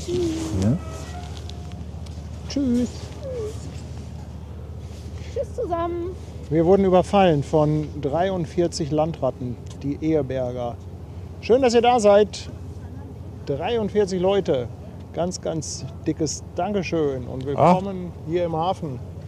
Also Captain Ingo Dreves kommt wohl. Ja, noch Henneke die- Rambo ist Ja, unterwegs, ne? soll auch noch reinkommen. Ja, Tschüss. ich weiß nicht, wo der gerade steckt, aber ich hatte Henneke Rambo heute Morgen schon mal irgendwo gesehen. Der Camper Thomas ist seit 8 Monaten dabei. Herzlichen Dank, lieber Thomas. Auf Twitch, danke für deinen Sub. Guck mal, da fährt sie da hinten Ja, um die es Ecke, ist- die Great Cotonou. Ein sogenanntes Conro-Schiff, kombiniertes Container- und Autoschiff. Also eigentlich muss es ja Conro, weil Roro steht für Ja, Roll-on, Roll-off. Roll-off. Conro ist quasi die eingebürgerte Kurzbezeichnung dafür. Geht ja auch schneller, ne? Geht ja Kongo. auch schneller, ganz genau. Und schwimmende Garage ist absolut dann Hamburg-Hafen-Lifestyle. Ja, trifft's aber auch. Trifft's auch, ja. Annette schreibt auf AIDA-Sehen, 2 Euro Superchat. Big J Norderstedt ist seit 2 Monaten auf Twitch dabei. Danke für deinen Prime-Sub. Und 5 Euro Superchat kommt vom Stefan. Liebe Grüße an das Hamburg Hafen Live-Team. 1. Juni geht's los mit den Düsseldorfern auf der Prima. Wir halten euch die Kajüten warm. Oh. Ja, sag mal, es sind ganz wenige, die irgendwie auf meinem Schiff sind. Also ich hätte jetzt gedacht, dass da irgendwie dann doch viele sind, die Hamburg Hafen Live kennen und sich melden, hey, wir sind auch da. Aber bis jetzt kenne ich nur ein Pärchen, die auch an Bord sind. Und ich glaube, die habt ihr auch schon mal privat. Oder? Die haben wir hier schon mal beim letzten Hafengeburtstag getroffen. Ne? Ja. Also scheint nicht so attraktiv zu sein, die Reise. Oder das Problem ist einfach, nachdem so viele wussten, dass ich an Bord bin, haben die gesagt, dann können wir das auch von zu Hause im Stream machen. Ja, ne, dann brauchen wir selber nicht fahren. Ja. Wird günstiger. Aber auf AIDA sehen, da kennt sich offensichtlich jemand aus. Ne? Das ist ja auch umgangssprachlich an Bord. Ja. Ne? Micha ist seit 8 Monaten dabei. Danke dir. Die Bande aus Wasserburg, Danny und Anja. Dankeschön, 2 Euro Superchat. Dann der Timo, 2,49 Euro Superchat. Schiffinfo unten rechts wird vom Chat verdeckt. Timo, ja, das wissen wir, aber leider lässt sich das nicht ohne weiteres ändern. Unsere Empfehlung ist immer, genießt das Bild auf dem Fernseher ohne Chat und macht dir den Chat irgendwie auf dem Handy nebenbei an. Dann kannst du das Bild auch maximal ausnutzen und musst nicht einen großen Teil auf der rechten Seite von Chat verdecken lassen. Ja. Guido, 5 Euro Superchat. Kann am Wochenende leider nicht dabei sein. Oh, das ist schade. Aber ein Schirmchen für einen Sektempfang spendiert. Dankeschön. Also ich glaube, nach dem Hafengeburtstag machen wir auch eine Pulle auf. Davon kannst du ausgehen. Aber so richtig. Annette Wasner, 2 Euro Superchat. Danke dir. Sie hatte nochmal die Info geschickt mit Ingo. Und dann haben wir den Karl-1, der seit 14 Monaten dabei ist. Und er schreibt, wir sehen uns am Sonntag. Henrik, 14 Monate auch dabei. Immer wieder super. Winke, winke, winke. Und der Guido, 2,49 Euro. Ein Danke für das Schiffsgewusel. So. Autotransporter auch einmal hinten rechts ums Eck. Ja, und weg ist sie. Ja, wir können noch mal, ich sehe da hinten in der Ferne noch ein bisschen AIDA Luna. Allerdings auch so ein bisschen... Zwischen den Dalben, ja, kommst du da durch? So ein bisschen Dalben. Ich gucke mal, ob ich da durchgeschossen bekomme.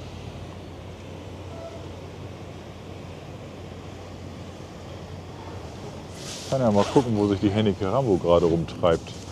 Mal so proaktiv. Ja, mach doch mal. Wolltet ihr die Humboldt noch mitnehmen? Bitte was? Wolltet ihr die Humboldt noch mitnehmen? Wie jetzt? Humboldt, Die Alexander von Humboldt. kommt die heute schon? Ja, aber erst um 8 die Kreuzfahrt von Helgoland.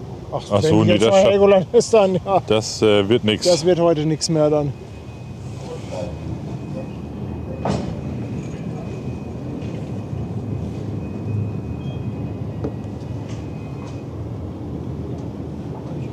Die Eye of the Wind, die war ja heute auch schon mal auf der Elbe unterwegs. Die hatte bei den Glückstadt noch mal festgemacht. Ach so, schade, ja. weil Die Eye of wollten the wir Wind. eigentlich Erinnerst mitnehmen, du ne? nicht? Das ist ja die aus Blaue Lagune.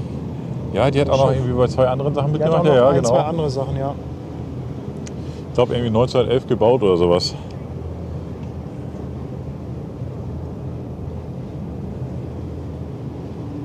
Ach, guck mal hier, Florian ist auch da. Er sagt, wir freuen uns auch schon. Ich bin echt gespannt. So lange ist es nicht mehr. Aber gut, jetzt ist erstmal Hafengeburtstag.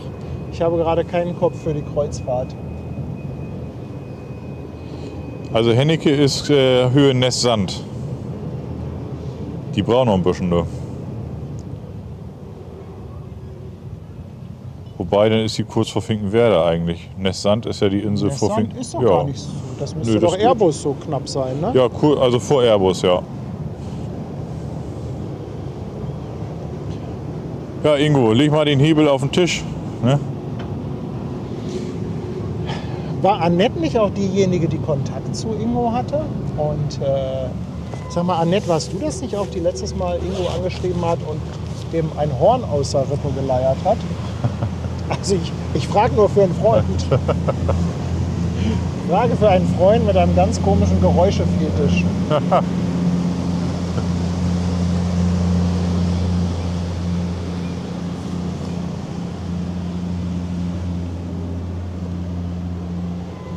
Ja, ist ja auch die Frage so ein bisschen, wo er hin muss. Der fährt normalerweise immer hinten zum Südwest-Terminal. Das heißt im Prinzip gleiche Route Ja. wie Dann kommt er hier ja durch. die Great Von Tonu. Great Autotransport. Kunununu. Ja. Cotonou. Mann, ey, das ist aber auch ein Name, der nicht. Also mir geht der nicht geht leicht nicht über, so die über Lippen. die Lippen, ne? Nee.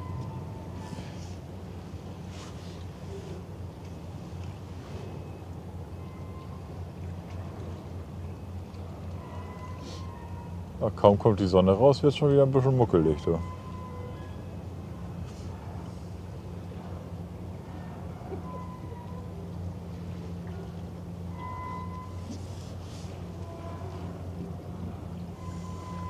Wie findest du unsere neue Werbung am Dock? Das ist auch nett gewesen.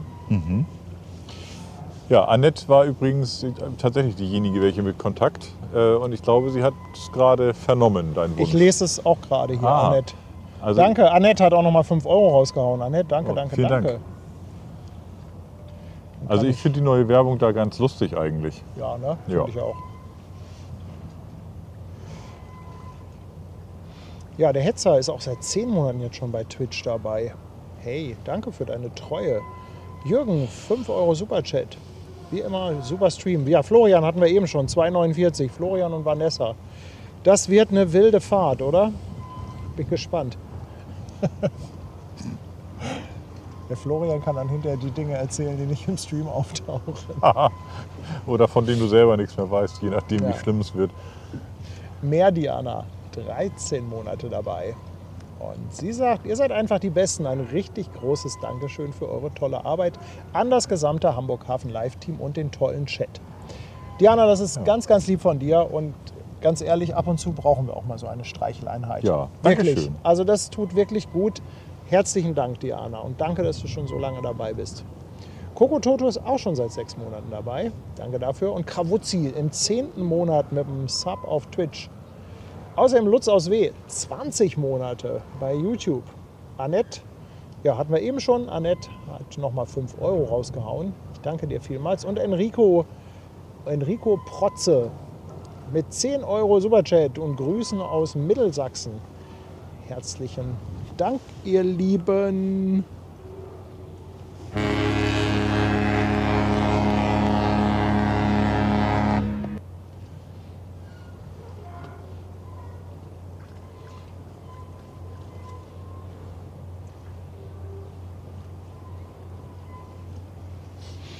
Es ist alles noch so ruhig, aber da hinten an Landungsbrücken wird tatsächlich schon viel gewerkelt. Ja, ja. Die Also sind da schon gut am Aufbauen. irgendwo liegt da hinten auch die ganze Zeit ein Schwimmkran, der wahrscheinlich auch irgendwie beim Aufbau behilflich ist. Also das wird echt ein großes Ding mit dem Also Hafengeburtstag. ich bin auch sehr gespannt, was die da anstellen. Ich Ja. gehe allerdings ganz gerne dann früh morgens, bevor das alles losgeht, da einmal rüber und gucke mir das an. Weil in dem Geschiebe und Gedränge, das ist nicht ganz so meins. Ne? Also ich finde die Stimmung ja generell ganz cool, ne? Aber dann gerne aus einer Position, wo ich nicht mittendrin stehen muss. Ja, der Spruch mittendrin statt nur dabei gilt in dem Fall dann nicht so. Ja. Aber nächstes Jahr könnt ihr dann die Hafengeburtstag-Tour mit Ben buchen, morgens um 5:30 Uhr. Wenn der Hafengeburtstag noch ein Lost Place ist. Ja, wer weiß, vielleicht biete ich das tatsächlich mal an. Ne? Der Spaziergang am Morgen durch den Hafen.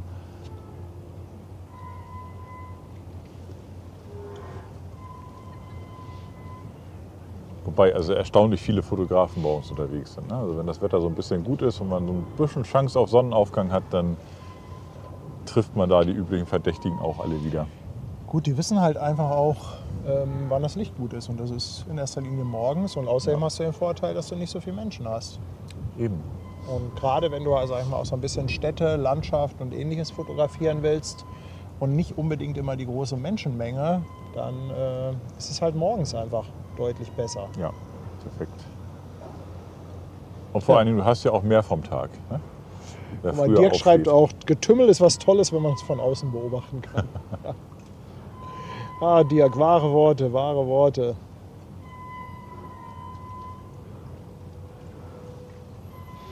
Guck mal, Ronco fährt auch ab Sonntag mit der Prima nach Norwegen, aber alle nicht.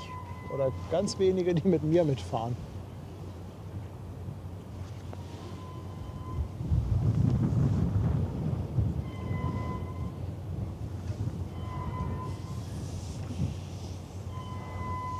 Ach, guck mal, der Berry schreibt, dass auf der Prima Festivaltour ist. Was ist denn eine Festivaltour? Das würde mich jetzt mal interessieren.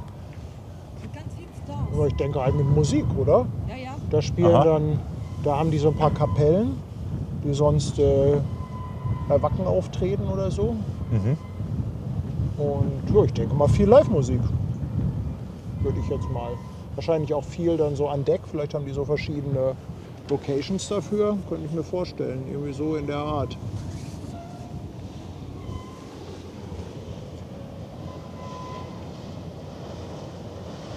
Ah, dieses Gelb, ne? Ich finde es ja echt geil. Ist gut, oder? Ja, wenn die Sonne da ein bisschen drauf scheint, das poppt so schön raus. Echt cool. Vor allen Dingen jetzt auch mit den dunklen Wolken im Hintergrund. Hat was.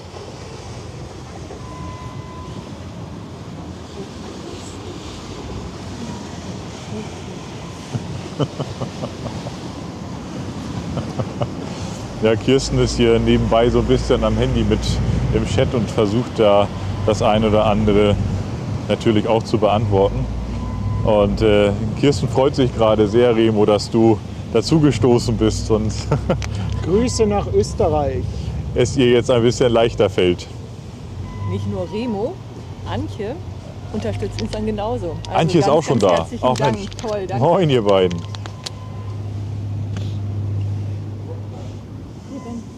Die sind alle an Bord. Die Robin Schulz und so. Aha. Genau. Ich ziehe mir das mal größer, ne? Ich habe ja schlechte Augen. Ja, ich auch.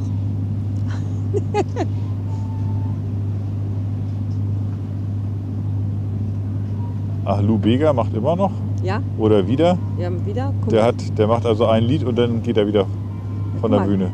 Kamrat ist da, Kool Savas ist da, Aha. Blümchen. Genau, die sind alle an Bord. Okay. Ja, ist ja ein bisschen was los, ne? Ja, oder?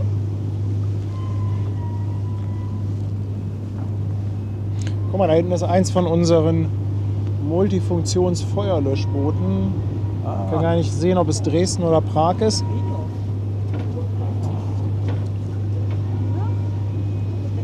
Ja, Dresden oder Prag, die sind ja baugleich. Dresden ist es, Dresden. Ah, okay. Weiß nicht, sieht das so aus, oder?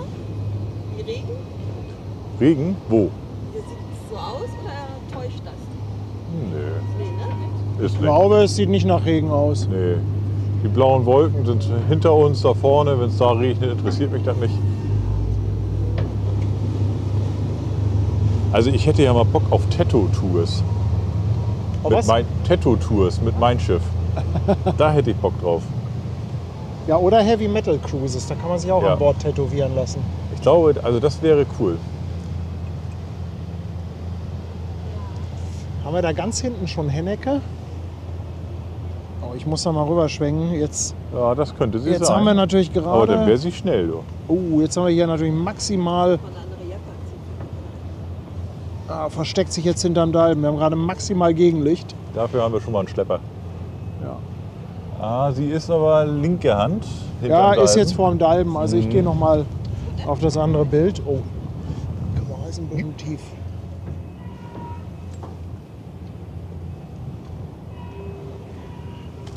Dann schauen wir doch mal nach dem Lotsen, der von der Prima zurückkommt. Ja, Lotse kommt zurück. Lotse, komm bald wieder. Was ja dafür spricht, dass es da dann auch bald losgeht.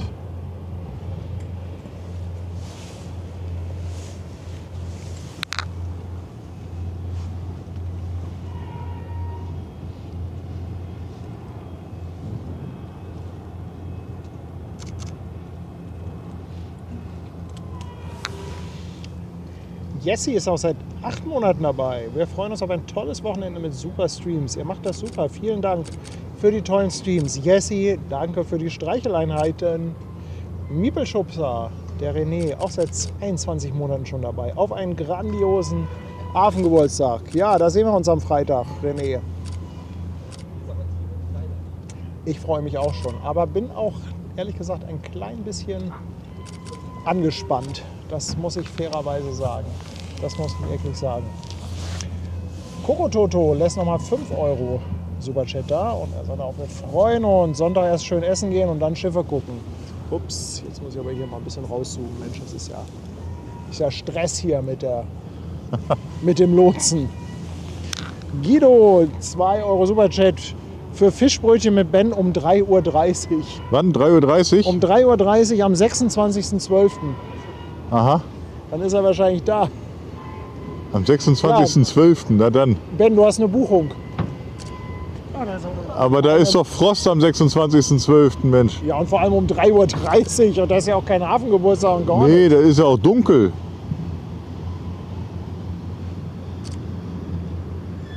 Nee, du, so einer bin ich nicht. Du, ich treffe mich nicht mit fremden Leuten um 3:30 Uhr mitten in der Nacht im Dunkeln. Wow, und der Hessenblitz hier. Eine 10er Mitgliedschaftsbombe auf YouTube. Hessenblitz. Digga, Dankeschön. Gleich ein 10er-Pack. Mensch. Herzlichen Dank. Schnipke. 9 Monate dabei auf Twitch. Danke auch an dich. Und der Ole ist seit 13 Monaten auf dem Fischmarkt. Nächste Woche Queen Mary 2 in Hamburg. Ja, also es geht nächste Woche natürlich auch gleich Schlag auf Schlag weiter. Diese Woche, wie gesagt, 11 Kreuzfahrtschiffe und nächste Woche ist aber auch wieder Attacke. Also das ist jetzt Das wird ja nicht langweilig, ne? Nee, die große Herausforderung wird sein, da auch noch ein paar andere Inhalte zwischenzupacken, damit das hier nicht ein reiner Kreuzfahrtkanal wird. Er verkommt zum Kreuzfahrtkanal. Ja. Gerhard ist seit 4 Monaten dabei. Er sagt, Hamburg platzt aus allen Nähten am Wochenende. OMR, Roland Kaiser, Hafengeburtstag, HSV, Aufstieg. Macht weiter so wie bisher, ihr seid Spitze. Danke dir, Gerhard. Wir geben uns Mühe. Ja. Robert Kröber ist auch seit 21 Monaten noch dabei. 3 Monate noch bis zum 2-Jährigen. Robert, sehr, sehr schön, dass du schon so lange bei uns bist. Ganz, ganz liebe Grüße. Und guck mal, Claudia S. 24 Monate. 2 Jahre. 2 Jahre auf der Reeperbahn, die Apfeltelefon. Vielen Dank. Mensch, sind das die ersten, die seit 2 Jahren dabei sind? Ich weiß das Also nicht. es können nicht viele sein, die schon so lange dabei sind. Wow. Ja, aber ist doch toll. Schön. Und sie schreiben, in 2 Tagen geht's los nach Hamburg. Wir freuen uns. Claudia, auf jeden Fall ein fettes Dankeschön. Und ich muss auch sagen, ich erinnere mich immer wieder an diese Aktion. Die waren damals, da ging das so los mit von der Fähre winken und so. Da war das ja alles noch in den Anfängen. Ich meine, es ist 2 Jahre her. Und das waren die damals das erste Mal sehr auffällig mit iPhones. Diese LED-Lampe und dann. LED-Lampe von der Fähre. Das war auch, glaube ich, noch bei Dunkelheit. Und ja, wir haben es damals gefeiert. Zu dem Aber das Zeitpunkt, bleibt in Erinnerung, ne? Ja, Das aber ist zu dem einfach so. Zeitpunkt war das halt wirklich, da gab es nicht viele, die im Stream gewunken haben. Mhm. Schon echt abgefahren, was daraus geworden Ja, ist. ist doch toll, oder? Also, Ich warte mal noch einen Moment mit der Hennecke. ja, da ist auch noch ein bisschen Fähre und noch Dalben und so. Ja.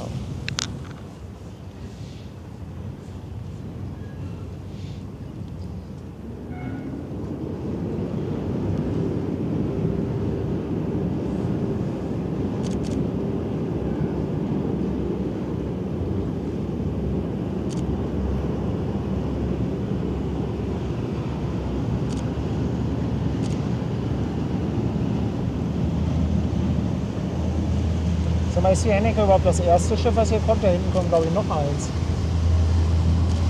Soll ich mal gucken? Aber ich kann ja auch gerade mal selber gucken. Also wenn, dann wäre sie sowieso relativ zügig jetzt unterwegs. Ja. Du, ich glaube, da kommt jetzt erstmal Vega Alpha. Kann das sein? Ja, auch ein kleiner Fieder, 155 Meter. Deshalb haben wir von Weitem gedacht, dass das Hennecke Ja, ist. Hennecke ist noch nicht mal an der Startbahn. Hennecke ist ja noch. Hennecke ist jetzt Aida Luna gerade passiert. Vega Alpha ist das. Ja, sagt kreativ Andi auch. Jo. Also die Vega Alpha, die hat 155 Meter Länge, 22 Meter Breite. Baujahr 2005, fährt unter der Flagge der Marshallinseln. und hat eine Kapazität von 900 Toi. Wenn sie gleich hinterm Dalben vorhergekommen ist, gucken wir da auch mal hin.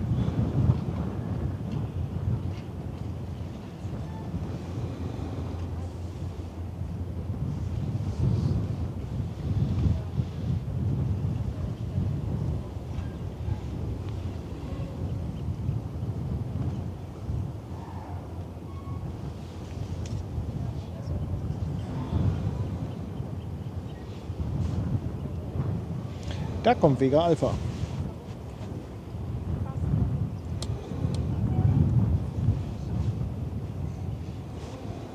Fairplay fährt in den Kühlbrand, da kommt wohl auch dann was raus. Na siehst du, da haben wir ja ein bisschen was. Ich finde nur, der Wind darf zum Wochenende etwas nachlassen. Ja, der ist ein bisschen lästig. Ich habe das vorhin schon mal in dem ersten Stream gesagt, das Elbe in Concert können wir leider nicht streamen. Das ist einfach ein Rechteproblem. Einige der Künstler, ich weiß jetzt gar nicht welche, auf jeden Fall haben einige nicht zugestimmt, dass das bei YouTube gestreamt wird. Und deshalb haben wir einfach gesagt, bevor wir uns da irgendwie in die Nesseln setzen und uns da womöglich noch irgendwelchen Ärger einhandeln, lassen wir das lieber ganz. Ja, das muss ja dann nicht sein. Ja, man muss es auch respektieren. Es ist einfach so, das ist deren Werk, die Künstler. Und wenn das nicht eingekauft wurde vom Veranstalter, wenn der Stream nicht zusätzlich rechtemäßig, ich sag mal, bezahlt wurde, ja, kann man jetzt natürlich doof finden. Ich finde es auch doof. Aber das ist natürlich dann auch alles eine Preisliga, in der wir überhaupt nicht spielen. Also das heißt, da jetzt irgendwie zu sagen, komm, wir bezahlen die Künstler, damit wir streamen dürfen. Ja, hier, Nina, nimm mal ein bisschen und dann treller mal. Ne? Mensch, Johannes, wie wär's denn? Kommst du noch mal eben kurz vorbei? Ne? Als Appetizer sozusagen. Ja, die Vega Alpha ist jetzt hinter der Hamburgensie.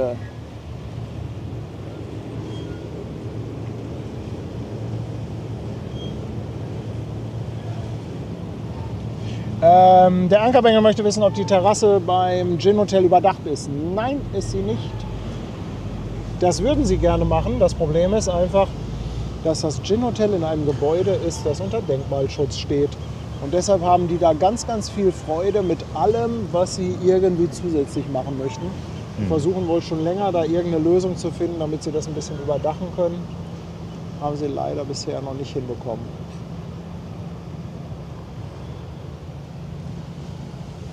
Ja, so schön oder so gut der Denkmalschutz auch ist, aber da hat er dann auch so ein bisschen lästig, ne?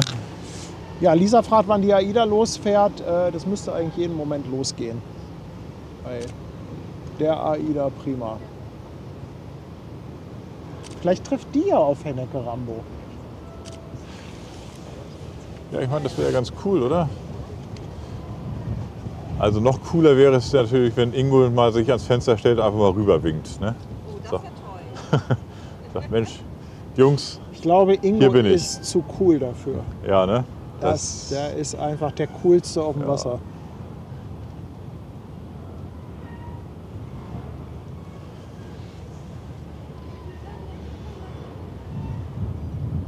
Ja, der cruist ganz entspannt an uns vorbei. Nimmt einmal an seinem Kaffeebecher und sagt, ich lege gleich an.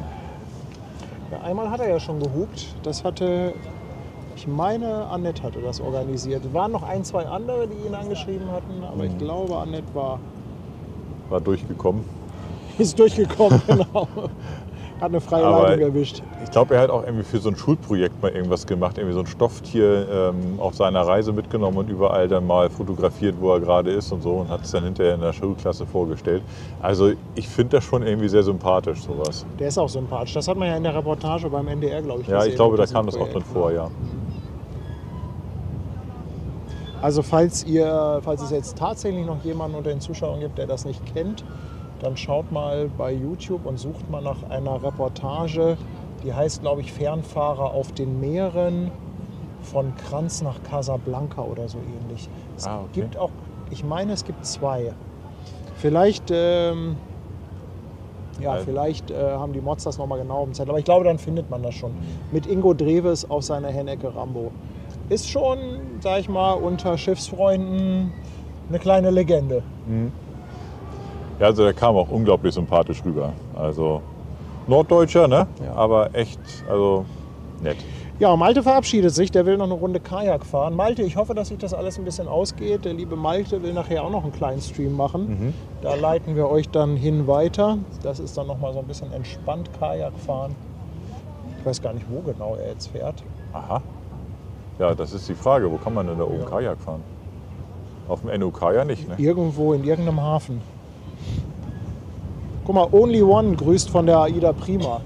Jetzt kommen hier endlich mal ein paar Leute um die Ecke, die an Bord sind. Gute Reise, würde ich mal sagen.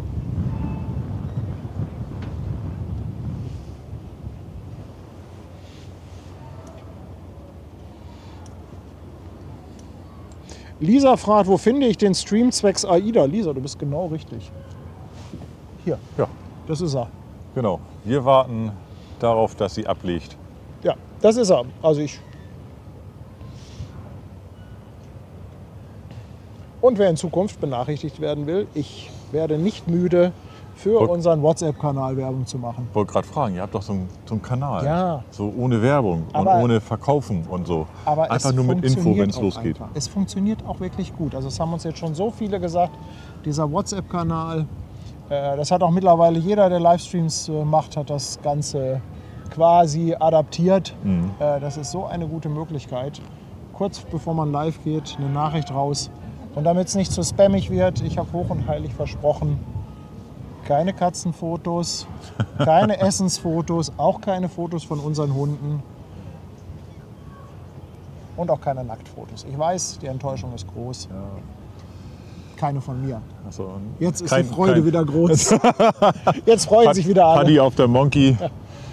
Guck mal, der nur Marco mit einem grüßt, Lendenschurz. Marco grüßt auch von der Prima. Mensch, auf der Prima scheinen wir deutlich mehr.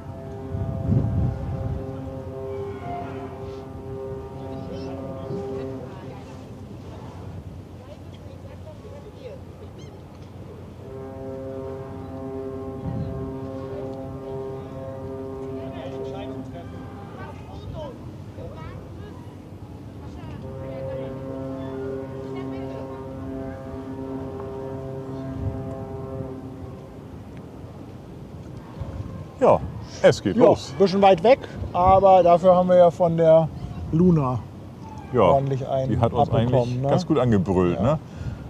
Aber wenn man das so direkt hört, das ist schon ziemlich cool. Ja, übrigens, hier sagt jemand gerade, die alten Meldungen auf dem Kanal mal löschen. Die kann man nicht. Die ganz alten, die kann man nicht löschen. Du kannst, glaube ich, nur die löschen, die maximal 30 Tage alt sind. Und das vergesse ich immer. Und dann wollte ich irgendwann die ganz alten löschen. Die kann ich nicht mehr löschen. Ich muss mal gucken, ob die das mittlerweile geändert haben. Ich habe jetzt schon das länger nicht mehr probiert. Und ja, da bin ich leider etwas faul. Finde ich aber auch komisch, dass man das nicht selber irgendwie löschen kann, weil also man muss das doch für sich irgendwie löschen können. In dem WhatsApp-Chat? In dem Kanal, ja. Ja, normalerweise. Wobei bei Kanal weiß ich nicht. Ne? Also im normalen Chat kannst du es ja für dich löschen. Dann kannst du Ja, sagen, ja. hier will ich nicht mehr und dann zack, weg. Nee, bei dem Kanal geht das nicht so einfach. Aha. Es ist ein bisschen komisch gelöst. Na, Wollen wir der Community denn nochmal verraten, wann du auf deine AIDA-Reise gehst? Foxy fragt. Möchte noch jemand mitfahren? Vielleicht ist noch ein Platz frei. 12. Juni nach Norwegen, 10 Tage. Und ich reise nicht alleine. Unterwegs mit Fabian vom Kreuzfahrtstudio aus Bielefeld. Ja, er ist am Obersee groß geworden, am Wasser quasi aufgewachsen und dachte sich, ich fahre zur See, ich werde Kreuzfahrer. Nein, cooler Typ und ich freue mich vor allem. Es war auch ein bisschen seine Idee. Er hat das angeschoben und hat gesagt, komm Paddy, wir machen zusammen eine Kreuzfahrt. aber ich glaube, wenn man so einen Fachmann dabei hat, dann kann es ja eigentlich auch nur gut werden, oder? Apropos Fachmann, mit dem müssen wir auch mal sprechen.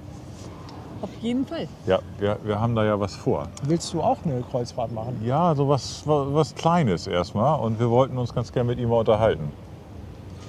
Und die Kreuzfahrt geht übrigens Richtung Norwegen, so ein bisschen durch die Fjorde. Man hat mir gesagt, dass da das Netz besser ist als in Istanbul. Naja, aber Istanbul war schon echt cool. Also ich liebe diese Stadt. Ja, aber auch die Brücke, wo die ganzen Angler standen, wo du dann zur Moschee rüber gucken kannst, die zwar etwas weiter weg war, aber wenn man da mal so ein bisschen reinzoomt, dann hast du den Sonnenuntergang dahinter. Also es ist schon phänomenal. Ne? Also Ben, ich kann dir sagen, zum Sonnenaufgang auf die Galata-Brücke mit den Anglern, mit denen Tee trinken und Simmet essen, der Hammer. Wenn noch nicht so viele Touristen unterwegs sind. Wir waren leider natürlich auch zu einer Zeit unterwegs, wo es sehr voll war. Den Fehler hatte ich gemacht. Wir hätten es doch lieber morgens machen sollen. Dann wäre es vielleicht netzmäßig auch besser gewesen. Also Aber du gut. sagst, Istanbul kannst du empfehlen.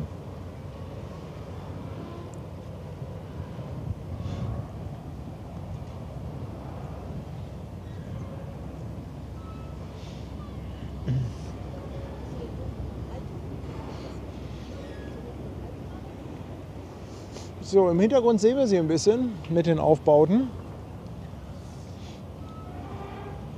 Hannes 69 sagt, er fährt am 12.06. mit. Hannes? Ja, Hannes.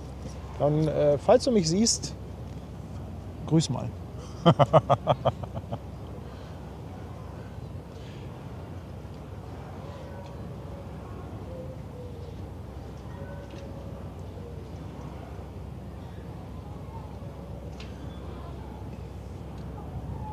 Dann warten wir jetzt mal auf die schöne Prima. Kann ich jetzt Ja, schon sie ist sagen, auf dem Weg. meine AIDA Prima? Ist ja nicht mehr so lange hin. Ne? Vorfreude ist die schönste Freude. Meine AIDA. Ne? Ja. Unser Guck mal, Chef- Karl-Heinz schreibt, ich bin auch dabei auf der Prima. Na, siehst du, es wird ja immer mehr. jetzt. Sag mal, habt ihr jetzt alle gerade gebucht? Was meinst du? Stell dir mal vor, ich würde jetzt sagen, Schwester Hansen ist dabei. Oh, das solltest du nicht verraten. Anja hat gesagt, kein Wort Soll ich darüber. nicht verraten, dass sie mitkommt? Ja, jetzt ist raus.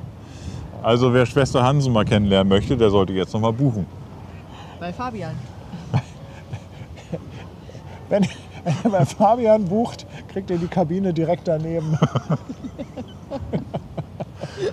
Und wenn Schwester Hansen gerade keine Zeit hat, dann setzt Paddy sich eine Perücke auf. Dann zeige ich die Beine von Dolores. Ja.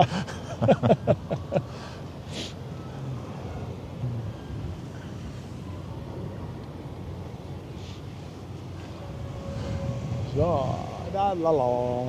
Und der Chat möchte natürlich wissen, wann wir morgen denn dann loslegen. Ja, so ganz genau wissen wir es ja noch nicht. Deshalb ja die Sache mit dem WhatsApp-Kanal. Wir sind ja, also ich sag mal so, die Mein Schiff ist morgen gesetzt. Ja, Die geht um 17 Uhr raus. die möchte ich auch tatsächlich endlich mal wirklich sehen. Ich finde sie auf den Bildern schon schön. Ich glaube, live ist sie auch toll. Die ist safe. Ob wir die Hamburg da noch vorpacken, müssen wir mal schauen. Eventuell machen wir es auch so, also wir hatten die Idee, dass wir die Hamburg vielleicht da hinten aus der Stadt, da vom Musical-Theater zeigen, weil die ja am Westfield, am Hafen City Terminal festmacht.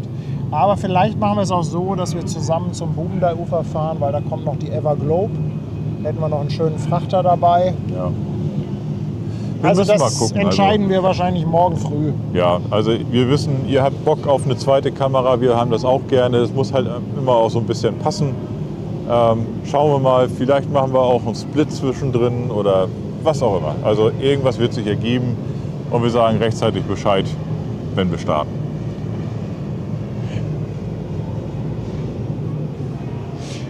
Bekai fragt, ob es bei Fabian Hamburghafen Live-Code für Rabatte gibt. Ich weiß ehrlich gesagt gar nicht, ob der irgendwie groß mit Rabatten hantieren kann, weil ich habe ja zum Beispiel auch, ich habe zwar bei Fabian das gebucht, aber die Rechnung kam direkt von AIDA.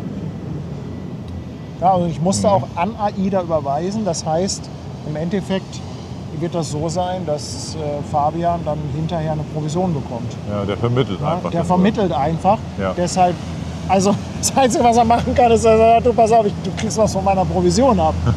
Aber ich glaube mit Rabatten, aber ich stecke da nicht drin. Hey, Wir wissen es nicht. Ja. Also schreibt ihn an, dann kann er euch das erzählen. also aber das Gute ist, man hat halt direkt die gleichen Preise wie bei AIDA, hat aber natürlich noch jemand, der sich kümmert. Ja, noch Ja, so ein das- Mädchen für alles halt. Du, das finde ich charmant. Ja. Ja.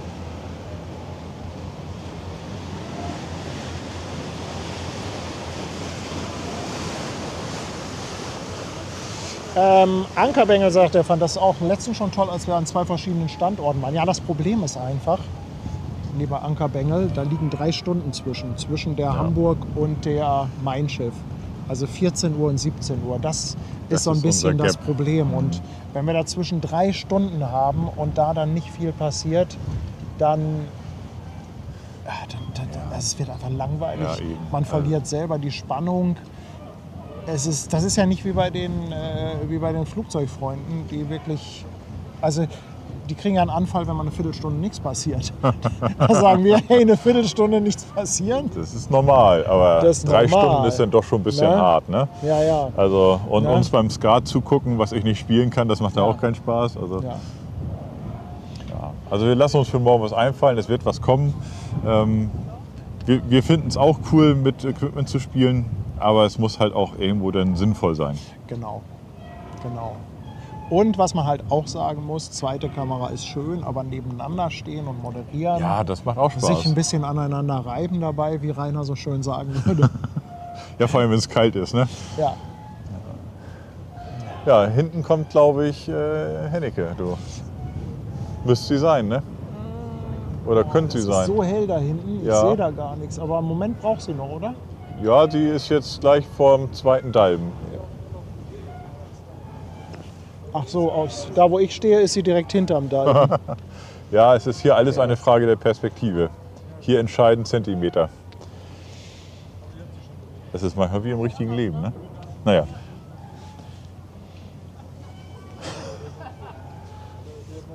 Guck mal, Trubadix ist seit 2 Monaten dabei mit dem Prime Sub. Thomas, 21 Monate schon. Und er ist nächste Woche mal wieder in Hamburg. Dann haben wir Jutta, 9 Monate auf dem Fischmarkt. Und sie sagt, seid einfach stolz auf eure Leistung. Dankeschön, Jutta. Ach, das bezog sich bestimmt noch auf vorhin die Geschichte mit den Apfeltelefonwinkern. Danke, Jutta. Leon ist jetzt auf dem Fischmarkt dabei. Herzlich willkommen an Bord. Und nochmal Leon, 2 Euro Superchat. Wie immer ein super Stream. Dankeschön. Der Eskalationsrabbit verschenkt ein Sub an den Ron. Herzlichen Dank. Und Gigi der Wahnsinnige haut eine Mitgliedschaft raus. Gigi, Dankeschön. Dann haben wir den Guido, 2 Euro Superchat. Vielen Dank. Option Chat leeren. Guido, ich muss mir das mal angucken, aber es funktioniert bei einem Kanal tatsächlich anders als bei einem Chat. Ich bin mir da jetzt nicht sicher, aber ihr könnt ja mal gucken, ob ihr das eventuell auch lokal löschen könnt aus dem Kanal. Dann haben wir den Wettermann mit 20 Monaten auf der Reeperbahn. Wettermann, Dankeschön. Immer eine gute Unterhaltung eurer Streams. Danke. Und der Kreuzfahrt-Scout, 5,99 Euro. Wir grüßen Hamburg, Aida Prima über der Nock-Backbord-Seite. Marcel, Alex und Alex. Ja, Nock-Backbord-Seite ist genau die richtige Seite. Das ist die richtige. Der Steuerbord muss nicht stehen. Ach ja, Steuerbord. Stimmt, wir rechts. brauchen euch auf der Ja, Steuerbordseite. stimmt. Oh, Entschuldigung. Natürlich. Rennt mal rüber, ihr beiden, ihr Lieben. Ich warte mal, bis Hennecke da an dem Dalben vorbei ist.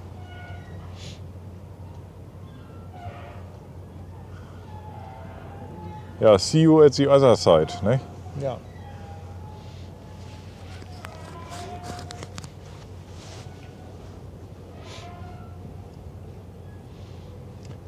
Ich könnte mir auch vorstellen, dass die AIDA jetzt einfach sich ein bisschen Zeit lässt, bis Hennecke durch ist. Wobei Hennecke Bambo auch nicht so groß ist. Nee, aber die ist echt langsam unterwegs. Ne? Also sehr Das gemütlich. kann aber auch sein, dass uns das einfach nur so vorkommt.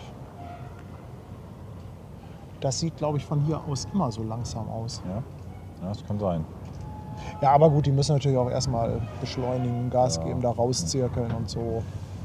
Ja, ich denke, das Ablegemanöver alleine kostet ja schon Zeit. Ne? Ja.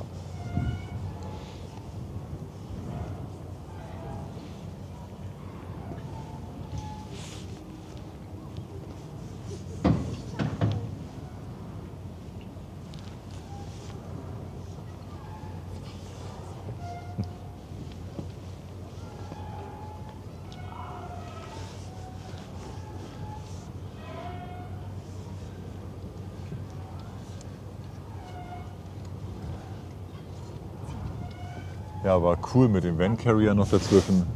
nett. Ich mag das ja auch, wenn es so ein bisschen wuselig Ja. ist. Toll.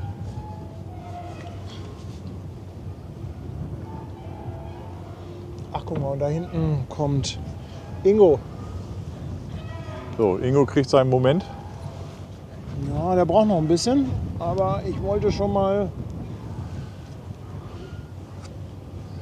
ein bisschen was zeigen vom Ingo.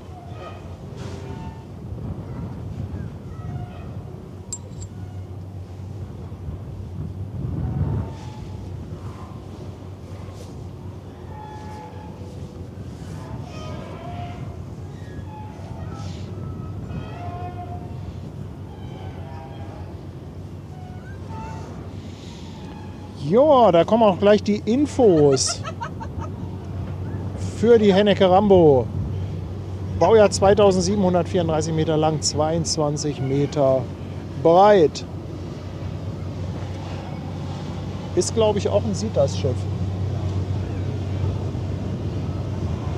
Ich glaube, unsere Einblendung mit den Schiffsinfos, die sind wirklich gar nicht so schlecht. Ach, guck mal, und hier ist Kaya Josephine.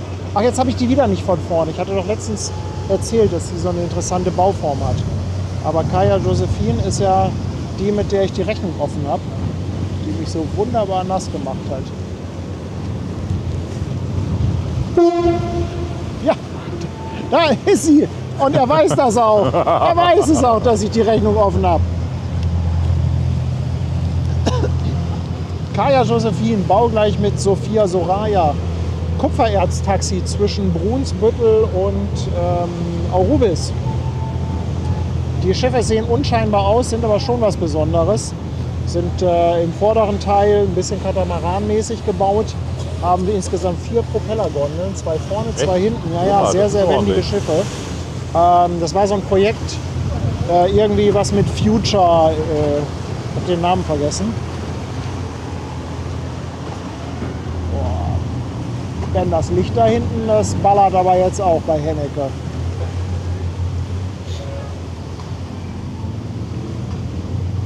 Ja, ich glaube, wir kriegen gleich noch mal Besuch von 3 Herren. Könnten auch 4 werden. Meinst du die auf der Fähre sind? Ja, die haben gerade gewunken. Haben die was zu essen dabei? Ich weiß nicht, die sah nicht so aus.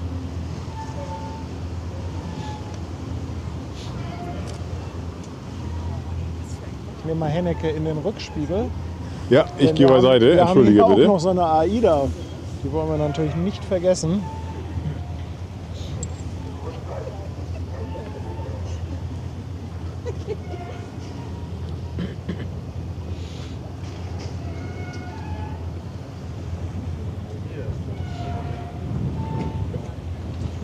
Da kommt mein Schiff. Dein Schiff, so. Also Dein Schiff. Paddys Schiff, nicht mein Schiff.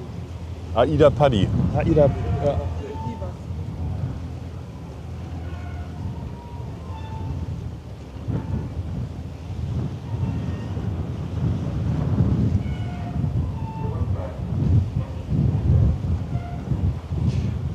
Es hat Steuerbord nicht möglich, wir sind in der Suite. Ja, da müsst ihr mal rausgehen Ja, oben an Herrgott, Deck. noch eins. Hallo?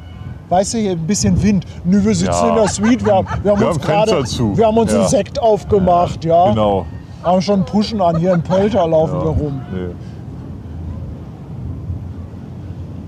Ja, kannst du bitte Puschen winken, Mensch? Mach einen Pölter auf, hast ein Segel. Alles gut. Aber Steuerbord, ne? Also für die Nicht-Seemänner ist das rechts in Fahrtrichtung.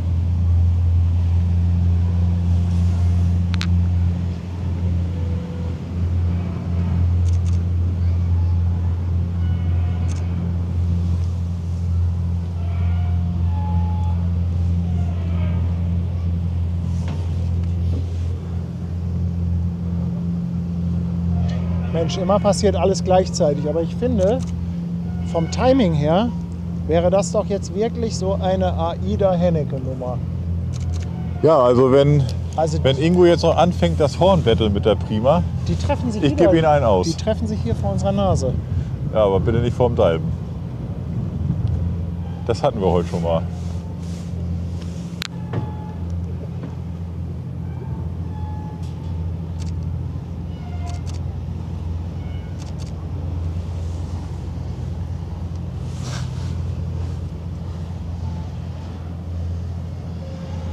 Du bist ja ganz schön groß, ne? Jo. Das stimmt. Nein, ich bin nur lang, groß will ich noch werden. Bitte? Ich bin nur lang, groß will ich ja noch werden. Ach so, ja. Was machst du, wenn du erwachsen bist? Schauen wir mal.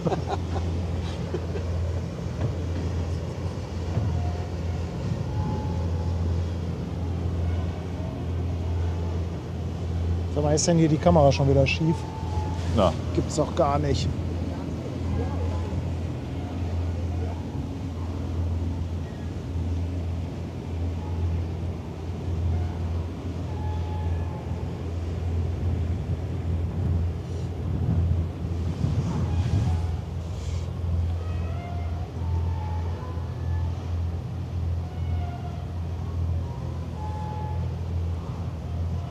Immer noch schief, gibt's doch nicht. Paddy sie jetzt noch Backbord?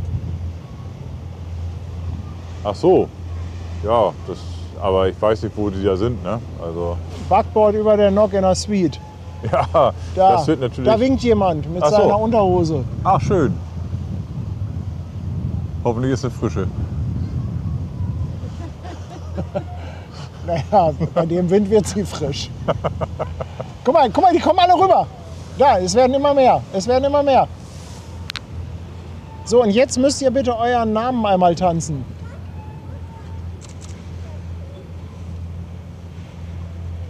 Das sind doch die drei, oder? Guck mal, Tick, Trick und Track.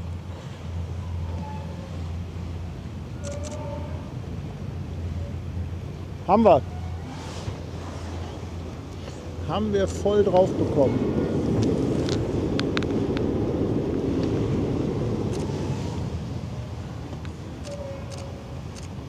Einer tanzt anscheinend auch.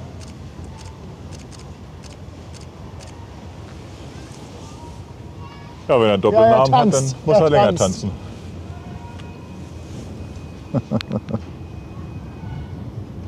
Was gibt's denn da oben jetzt? Walzer oder?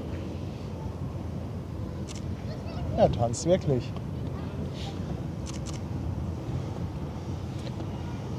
Und Ingo kommt von hinten.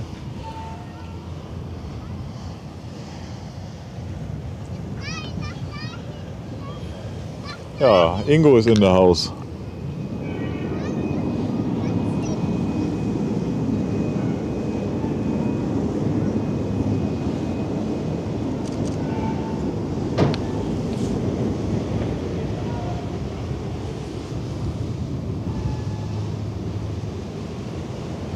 Aber ich sag mal, also Hennecke, Rambo, deutsche Flagge, AIDA, okay, nicht, Ja. nicht deutsche Flagge. Aber Rostocker Reederei. Ja, Komm, also das ich ist meine, doch- wenn das hier das kein zählt. Grund für ein Hornbattle ist. Ja, Ingo, also der ist schon ziemlich geil, wenn du einen raushaust.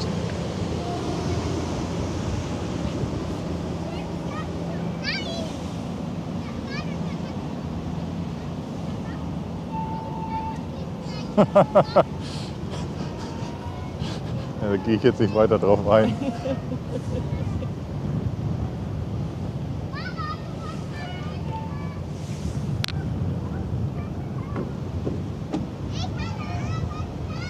Ingo ist übrigens auch bei Instagram unterwegs. Da kann man bestimmt nachher ein Bild sehen aus seiner Perspektive, die AIDA.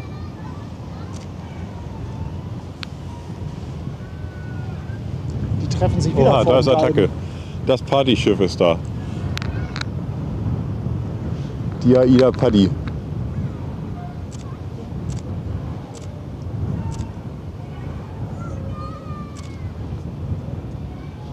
Du Paddy, da steht jemand am Fenster, ne? Wo? Auf der Hennecke, an der Nock. Hat da einer ein Megafon und schreit Paddy? Das gibt's doch nicht. Oha, Wo ist das? jetzt wird's wild. Wo ist das?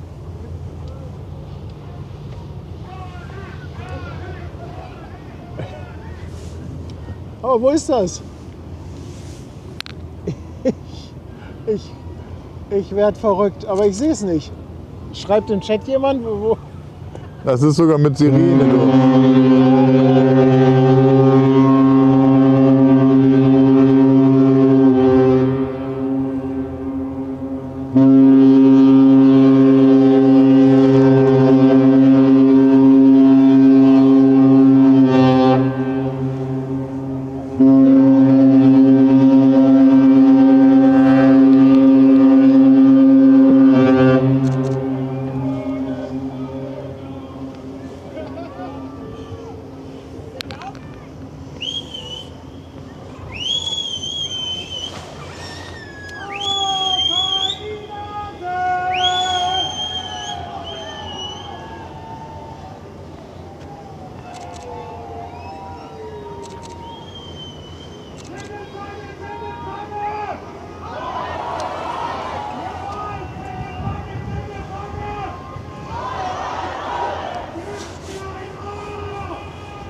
Die AIDA Ultras und ihre Jünger, nicht?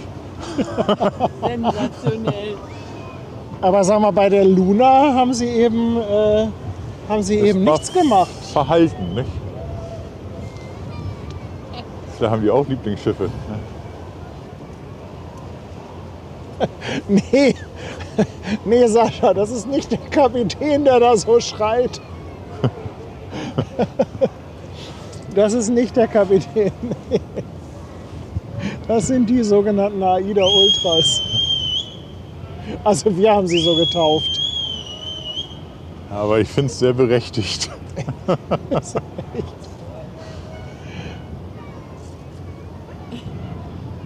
Ja, war aber doch ganz cool, dass wir hier hingegangen sind, oder? Noch Ja. ein Horn, Ja. nochmal. Okay, Hennecke ist ein bisschen, ich weiß gar nicht, ob die, oder ist das untergegangen? Nee. Hennecke hat kein Horn gespielt. Hennecke hat nicht. Honecker. Gott, Hilfe, Scheiße. Rausschneiden, rausschneiden. Der Erich hat kein Horn Ja. gespielt heute. Ne? Oh Mann. Ja, aber ich glaube, also stand jemand außen an der Nock und hat zu uns rüber geguckt. Ja, und Also das ich- hat auch irgendwie jemand mit so einem Megafon, glaube ich, Paddy geschrien. Ja, aber, einmal. aber ich hab es nicht gefunden. Also hatte jetzt leider keinen Anhaltspunkt, wo ich hinfilmen sollte. Crazy. Völlig Ja. crazy. Das- Eskalation. Also wirklich. Das ist wirklich.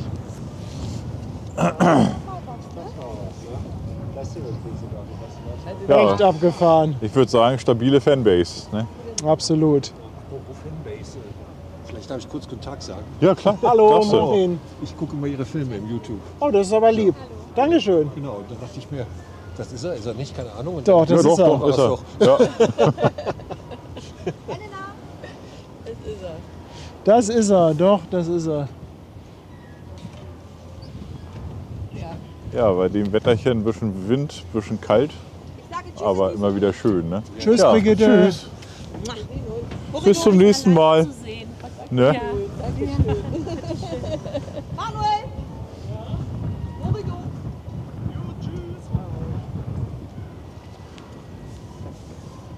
Auch von hier oder gerade jetzt auf Urlaub? Oder? Nee, ich bin auf Dienstreise tatsächlich. Ach so. Von Haus aus bin ich Chemiker, Hm? aber eben auch Fotograf. Und Ja, verbindet bin man ich auf das. Dienstreise in Hamburg, war bei der TESA heute und ja, dann dachte ich mir, jetzt fährst du mal schnell von Norderstadt hier runter. Ja, Wie werde ich das den Abend verbringen und dann geht's morgen wieder zurück. ja, macht doch Sinn. Ist doch schön, ist doch eine gute Idee. So, den Flu ist auch wieder da. Jetzt ist Mean Fru auch da. Jetzt sind wir aber auch weitestgehend hier durch. Kleinen Moment bleiben wir noch drauf. Was für eine Eskalation. Ja, das war schon ein bisschen wild, ne? Wahnsinn. Das habe ich so aber auch noch nicht gehört, dass man Paddy mit dem Megafon vom Schiff ruft. Es ist mir aber Also auch, bei der Soll hat aber auch einer gebrüllt, ne? es ist mir aber auch echt unangenehm. Also könnt ihr das bitte nicht in Zukunft mit Ben machen? Ja. Ben mag das auch richtig. Ben liebt diese Aufmerksamkeit. Du, ich mache ja schon Selfies, ne? Oh. Ja, Mensch, was für eine Party. Aber ist auch irgendwie ein bisschen geil, ne? Ja, es Macht ist doch total Spaß. geil.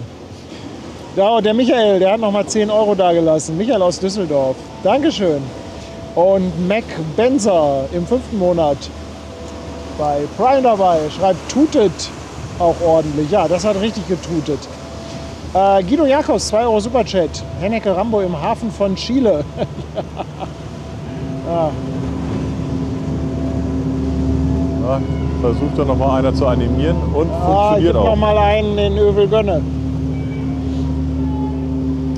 Und Jules Zurek im 2. Monat bei Twitch mit Prime Sub dabei. Herzlichen Dank.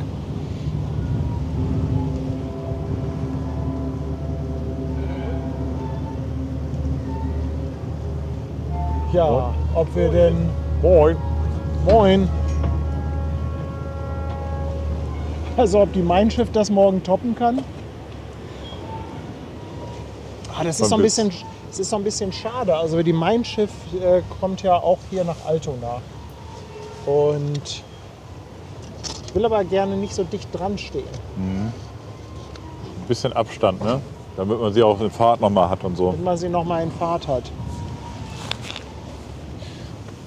Ja, wir warten mal ab. Für die Stimmung Du. ist es natürlich besser, wenn wir hier stehen würden. Aber ich glaube, mein Schiff wird morgen eher was von weiter weg. Ja, du, da überlegen wir uns was. Ich habe da auch noch mal eine Idee, aber die werde ich jetzt hier garantiert nicht erzählen. Ansonsten kommen wir da nicht von los. Ja, schön, Ben. Schön, dass du das einfach so anteaserst, sowas.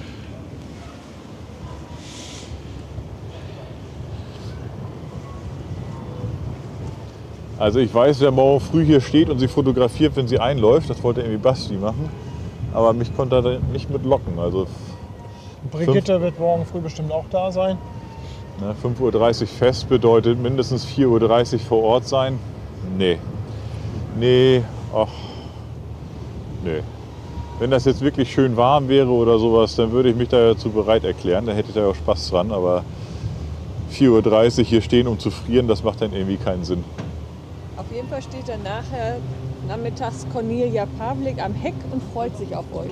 Na, siehst du, dann haben wir ein Date. Kommt Moin. da noch was Besonderes?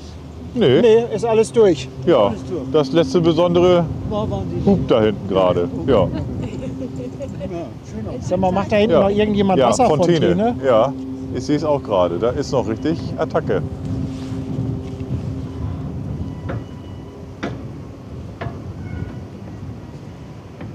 Wen hast du denn da vorne noch? Branddirektor Westphal. Die hat da ihren Liegeplatz. Ich weiß nicht, ob die da gerade Ja, aber die mal wird ja ein... am Liegeplatz nicht spritzen. Vielleicht ist ja die Dresden da hinten noch unterwegs. Das kann sein. Das kann natürlich sein, ne? Das kann natürlich gut sein.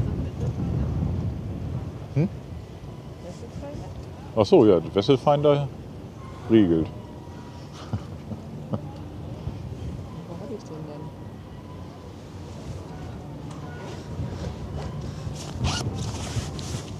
Das kann ich sonst auch auf die Schnelle eben machen.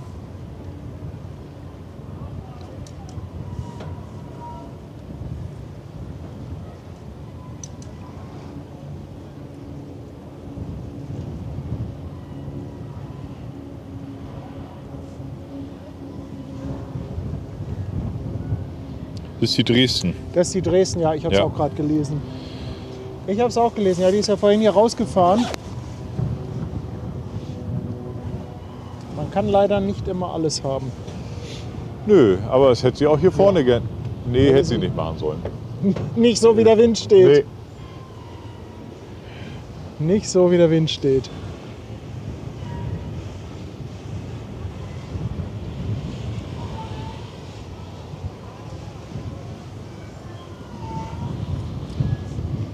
Jo, da ist sie auch dann schon weg. Tja, Hier. so kann es gehen. Prima. Ich muss mal gerade gucken, dass ich hier an die zweite Kamera rankomme. Und die mal irgendwie umgedreht kriege.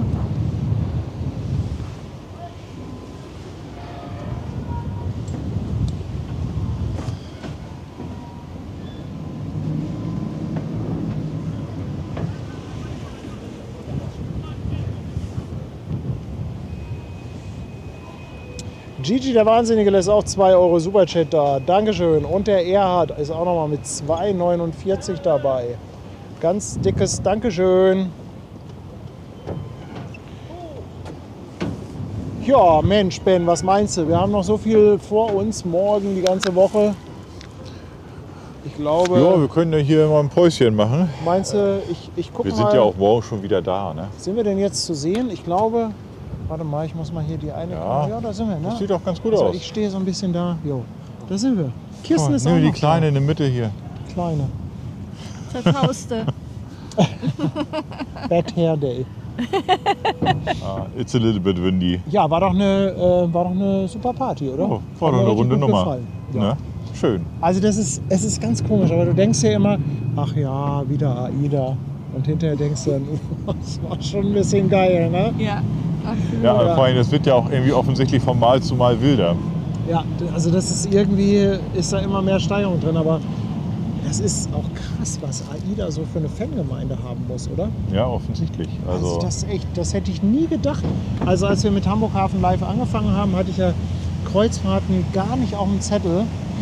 Und dass das aber so ein Ding ist, Ja, du hast ja mal gesagt, ne, man muss sich an Bord irgendwie so 300 Meter ohne Mensch bewegen können.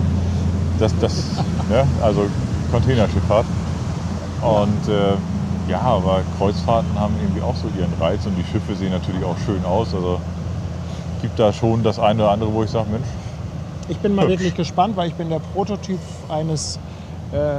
von jemandem, der sehr viel Vorurteile gegenüber Kreuzfahrten hat. Ich bin eigentlich jemand, der eher sagt, ich glaube, das ist nicht mein Ding.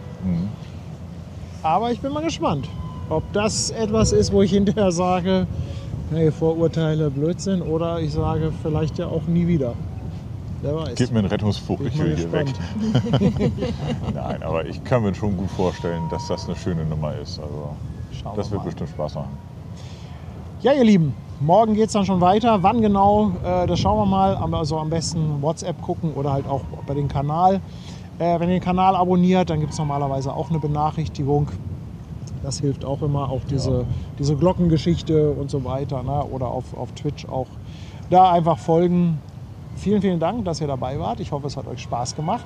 Vielen Dank auch für die ganze Kanalunterstützung. Das hat heute wieder richtig gerappelt hier mit Subs und mit Bits und mit Mitgliedschaften und mit Spenden. Also da eigentlich ein ganz, ganz dickes Dankeschön. Und Merci dafür. dann freut euch. Herzlichen Dank nochmal den Moderatoren. Oh ja, beinahe wieder vergessen.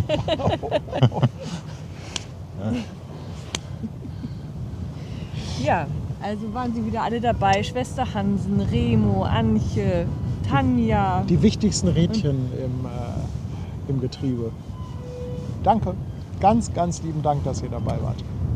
Ja, und dann würde ich sagen, Ja, bis morgen, oder? jo, bis morgen. Ne? Schönen Abend. Und auch Tschüss, danke. ihr Lieben. Dass du dabei warst. Ich? Ja, du auch. Obermoderatorin Kirsten. War doch gar nicht da. Nee, Doch. war eine runde Nummer. Leute, Tschüss. bis morgen. Tschüss. Sebastian Volz habe ich vergessen.